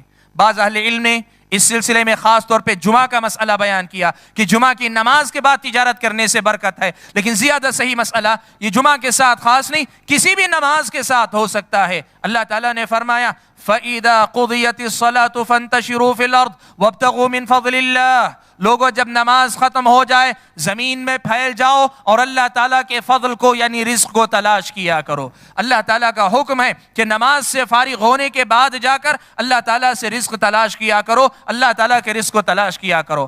آپ اور میں جانتے ہیں، صحیح بخاری کی روایت، اللہ کے نبی صلی اللہ علیہ وسلم نے مسجد سے نکلنے والے کو یہ دعا سکھائی ہے کہ وہ یہ دعا پڑھے، اللہم انی اسألک من فضلک، اے اللہ تبارک و تعالیٰ میں تجھ سے تیرا فضل مانگتا ہوں، تجھ سے تیری دولت، تیری نوازش مانگتا ہوں، تیری عطا تیری دین کو مانگتا ہوں۔ اللہ کے نبی صلی اللہ علیہ وسلم نے یہ دعا سکھلائی۔ ایک بندہ عبادت سے فارغ ہونے کے بعد یہ دعا پڑھ کر نکلے اور جا کر رزق تلاش کرے، اللہ تعالیٰ اس بندے کو رزق عطا فرماتے ہیں۔ یہ 14واں راستہ ہے جہاں سے مجھ کو اور آپ کو رزق ملتا ہے، وہ ہے عبادتوں کے بعد جا کر رزق کی تلاش اور جستجو میں لگنا، عبادتوں کے ساتھ رزق کی تلاش میں لگنا، یہ مجھ پر اور آپ پر رزق کے دروازے کھولتا ہے۔ اور 15واں راستہ اور بڑا زبردست راستہ یہ ہے جس سے مجھ پر اور آپ پر رزق کا دروازہ کھلتا ہے، وہ ہے اللہ تبارک و تعالیٰ پہ توکل کرنا، اللہ تبارک و تعالیٰ پہ مکمل بھروسہ کرنا۔ اسباب اختیار کرو، جو اسباب گزرے ان کو بھی اختیار کرو، جن کا ذکر نہیں آیا وہ بھی اختیار کرو۔ دنیا میں کمائی کے جتنے اسباب ہیں سب اختیار کرو، لیکن اسباب کے اختیار کرنے سے پہلے، اسباب کو اختیار کر کے ان پر عمل کرتے ہوئے بھی اور اسباب کو اختیار کرنے کے بعد بھی اللہ تبارک و تعالیٰ پہ مکمل بھروسہ کرو کہ وہ دے گا، وہی دینے والا ہے، اس نے وعدہ کیا ہے تو وہ ضرور دے گا۔ آپ توکل کریں گے، آپ کے توکل کے مطابق اللہ تعالیٰ آپ کو دیں گے۔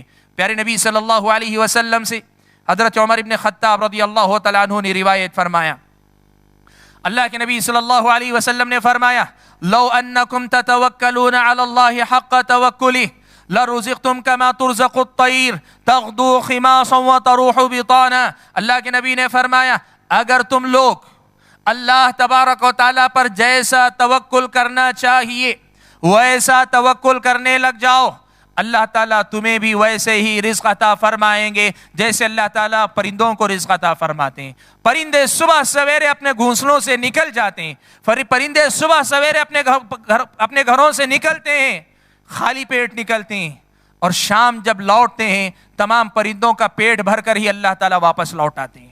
اللہ کے نبی نے فرمایا اگر تم بھی بھروسہ کر کے نکلو، توکل اگر کرو تو اللہ تعالیٰ تمہیں بھی ویسے ہی رزق عطا فرمائیں گے جیسے اللہ تبارک و تعالیٰ پرندوں کو رزق عطا فرماتے ہیں۔ معلوم یہ ہوا کہ 15ویں کنجی، 15واں راستہ جہاں سے مجھ پر اور آپ پر رزق کھل سکتا ہے، رزق کا دروازہ کھل سکتا ہے، جہاں سے اللہ تعالیٰ کا رزق مل سکتا ہے، وہ ہے اللہ تعالیٰ پہ توکل کرنا۔ بھائیو، اس معاملے میں ایمان بڑا کمزور ہمارا ہے۔ ہم لوگ اسباب پر نظر رکھنے والے بہت ہیں، ہم یہ سمجھتے ہیں کہ اسباب ہی سب کچھ ہیں۔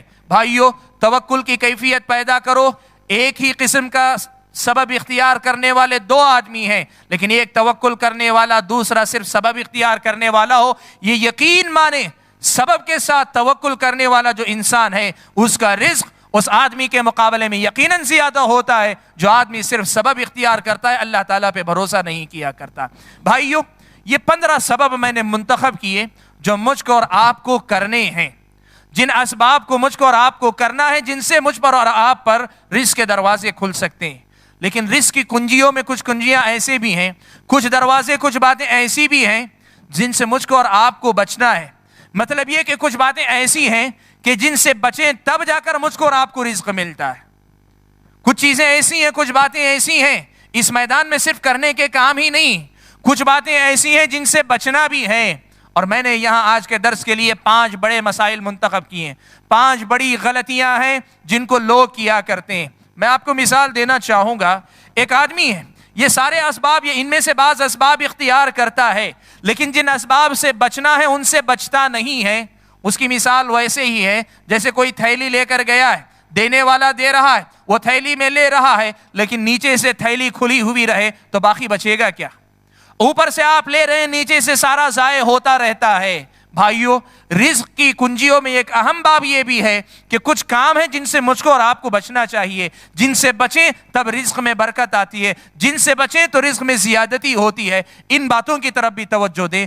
5 مزید باتیں ایسی آپ کے سامنے میں ذکر کرنا چاہتا ہوں۔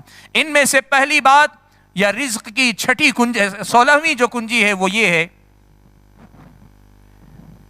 کہ آدمی نعمتوں کی ناقدری کرنے سے بچے، کفران نعمت سے بچے، نعمتوں کی ناقدری نہ کرے۔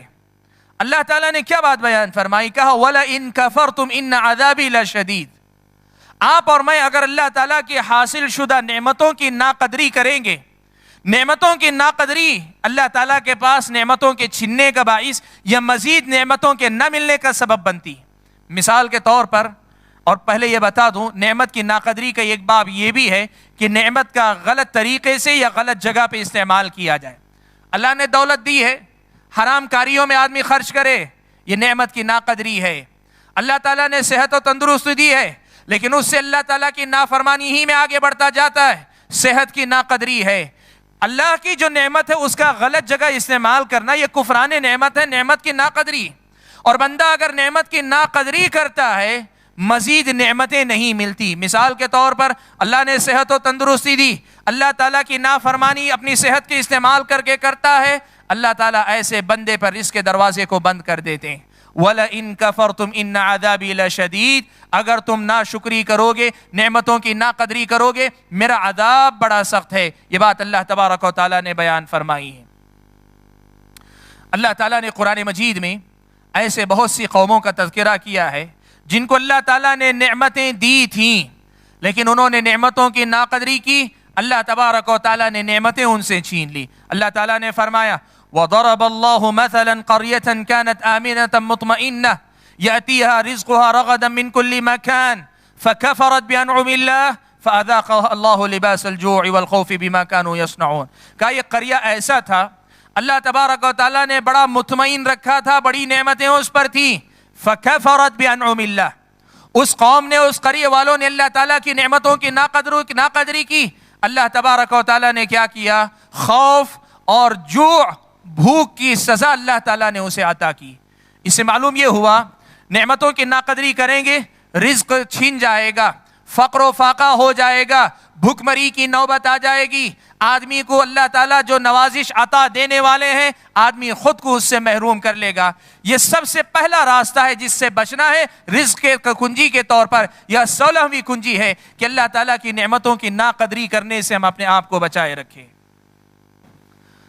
17ویں کنجی اور بچنے والے اسباب میں سے دوسرا سبب ہے سودی کاروبار اور سودی لین دین سے اپنے آپ کو بچانے کی کوشش کرو۔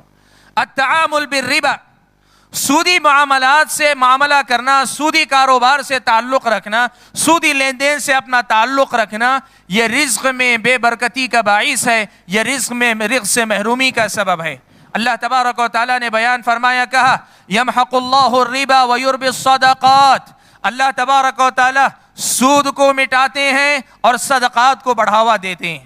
مفسرین کرام نے اس آیت کی تشریح کرتے ہوئے لکھا ہے کہ بندہ اگر سودی لین دین کرتا ہے، سودی کاروبار کرتا ہے، سود سے اس کا تعلق ہوتا ہے، اللہ تبارک و تعالیٰ اس بندے پر رزق کے دروازوں کو بند کر دیتے ہیں۔ پیارے نبی صلی اللہ علیہ وسلم نے یہ بات بیان فرمائی، کسی بھی قوم کے اندر سود اگر عام ہوتا ہے، اللہ تبارک و تعالیٰ آسمان سے بارش کو روک لیتے ہیں۔ رزق کا ذریعہ ہے بارش، سود اگر عام ہوتا ہے تو اللہ تبارک و تعالیٰ رزق کے ذریعے بارش کو روک لیتے ہیں۔ یہ 17واں دروازہ ہے کہ سودی کاروبار سے اپنا تعلق توڑو، سودی لین دین سے اپنے آپ کو دور رکھو، سودی معاملات سے اپنے آپ کو دور رکھو، اس سے مجھ پر اور آپ پر رزق کے دروازے کھلتے جائیں گے۔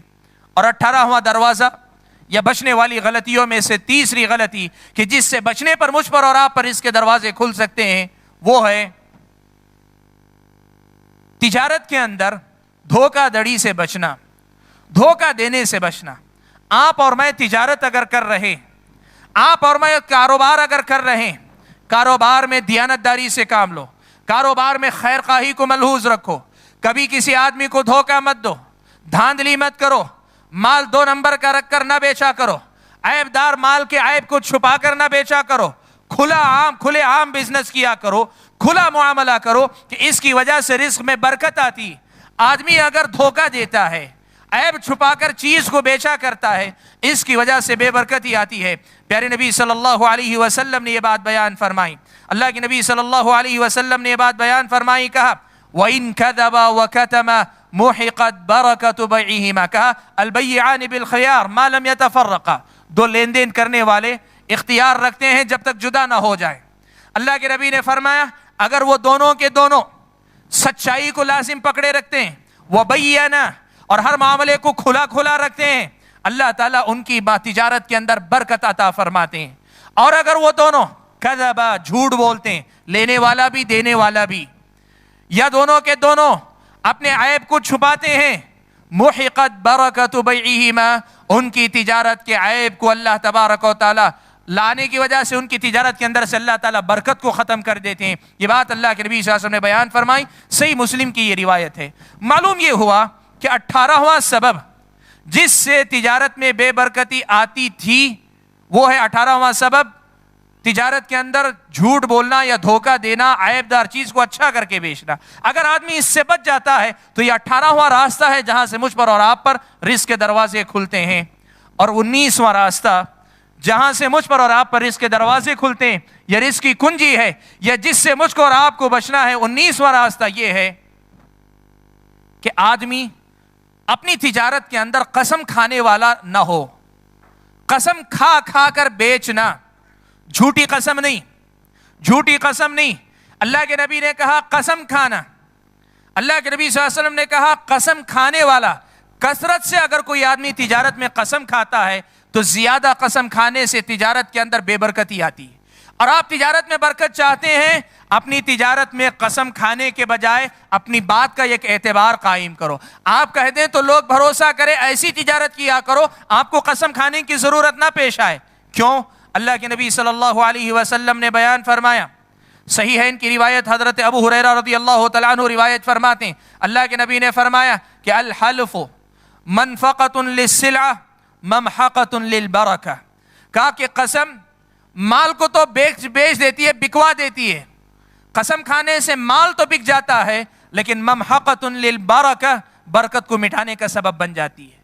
تجارت میں قسمیں کھانا یہ تجارت میں بے برکتی کا باعث ہے، اور تجارت میں قسمیں کھانے سے بچنا یہ تجارت میں برکت کا ذریعہ، یا میری اور آپ کی تجارت میں بڑھوتری کا ذریعہ ہے۔ یہ 19واں سبب ہے۔ اور 20واں اور آخری سبب جو آپ کے سامنے ذکر کر رہا ہوں، اور جس سے بچنا ہے، جس غلطی سے بچنا ہے، جس سے بچے گے تو رزق کا دروازہ ہوگا، وہ یہ کہ ہم اللہ تبارک و تعالیٰ کے فرائض کو ضائع کر کے تجارت نہ کیا کریں۔ اللہ تعالیٰ کے فرائض کو ضائع کر کے تجارت نہ کیا کریں، اس لیے کہ اللہ تعالیٰ کے فرائض کو ضائع کر کے تجارت کریں گے وہ تجارت بے برکت ہوگی، اس تجارت میں اللہ تعالیٰ برکت نہیں عطا فرمائیں گے۔ اللہ تبارک و تعالیٰ نے قرآن مجید میں بیان فرمایا، یا ایھا الذین آمنوا لا تلہکم اموالکم ولا اولادکم عن ذکر اللہ، اے ایمان والو تمہاری اولاد اور تمہارے مال تمہیں اللہ تعالیٰ کے ذکر سے غافل نہ کریں۔ حکم آ گیا، منع کر دیا کہ اولاد اور تمہارے مال تمہیں اللہ کے ذکر سے غافل نہ کرے، لیکن آگے بہت بڑی بات اللہ نے بیان فرمائی، کہا وَمَن يَفْعَلْ ذَلِكَ فَأُولَئِكَ هُمُ الْخَاسِرُونَ، جو آدمی ایسا کرتا ہے یعنی مال اور اولاد کے فتنے میں آ کر اللہ کے ذکر سے غافل ہو جاتا ہے، فَأُولَئِكَ هُمُ الْخَاسِرُونَ، یہی لوگ نقصان اٹھانے والوں میں سے۔ آیت واضح ہے کہ آدمی فرائض کو، اللہ کے ذکر کو ضائع کر کے اگر تجارت کرتا ہے، فرائض سے غافل ہو کر تجارت میں لگتا ہے تو یہ تجارت نقصان کی تجارت ہوتی ہے، نقصان کا باعث بنتی ہے۔ معلوم ہوا 5ویں غلطی جس سے مجھے اور آپ کو بچنا ہے، 5ویں غلطی جس سے مجھے اور آپ کو بچنا ہے، اور 20واں سبب جس سے مجھ کو اور آپ کو رزق مل سکتا ہے، وہ یہ کہ ہم اللہ تعالیٰ کے فرائض کو ضائع کر کے تجارت نہ کریں، اللہ تعالیٰ کے فرائض کو ادا کر کے پھر جا کر تجارت کیا کریں۔ بھائیو، میں نے آج آپ کے سامنے 20 سبب رکھیں، 20 کنجیاں رکھیں، 20 دروازے کھولیں، 20 ذرائع آپ کے سامنے بتائے ہیں، جن میں سے ہر ایک اپنی جگہ پہ مجھ پر اور آپ پر رزق کی کنجیاں کھول سکتا ہے، رزق کی کنجی بن سکتا ہے، مجھ پر اور آپ پر رزق کے دروازے کھول سکتا ہے۔ حقیقت یہ ہے کہ کتاب و سنت میں اگر تلاش کیے جائیں، اور بھی کچھ ذرائع مل سکتے ہیں، لیکن یہ 20 راستے کم نہیں۔ آدمی انہی 20 راستوں کو اپنا لے، پتہ نہیں کتنے خیرات بندے کی زندگی میں نظر آ جائیں گی۔ مجھ کو اور آپ کو چاہیے کہ ہم ان 20 کے 20 راستوں پہ عمل پیرا ہونے کی کوشش کریں۔ موضوع کے اختتام پر آپ کے سامنے 2 مسئلوں کی وضاحت کرنا ضروری سمجھتا ہوں۔ لوگوں کے درمیان 2 باتیں بڑی مشہور ہیں تجارت میں برکت یا مال میں بڑھوتری کے لیے۔ ایک بات یہ مشہور ہے، لوگ کہتے ہیں کہ اللہ کے نبی صلی اللہ علیہ وسلم کی ایسی ایک حدیث ہے کہ فجر کے بعد سونے سے آدمی کے گھر میں فقر و فاقہ آتا ہے۔ لوگ کہتے ہیں، مشہور ہے جملہ، نومۃ الصبح تورث الفقر، صبح کے وقت کا سونا آدمی کے اندر فقر و فاقے کو لاتا ہے۔ یہ بات بہت زیادہ مشہور ہے۔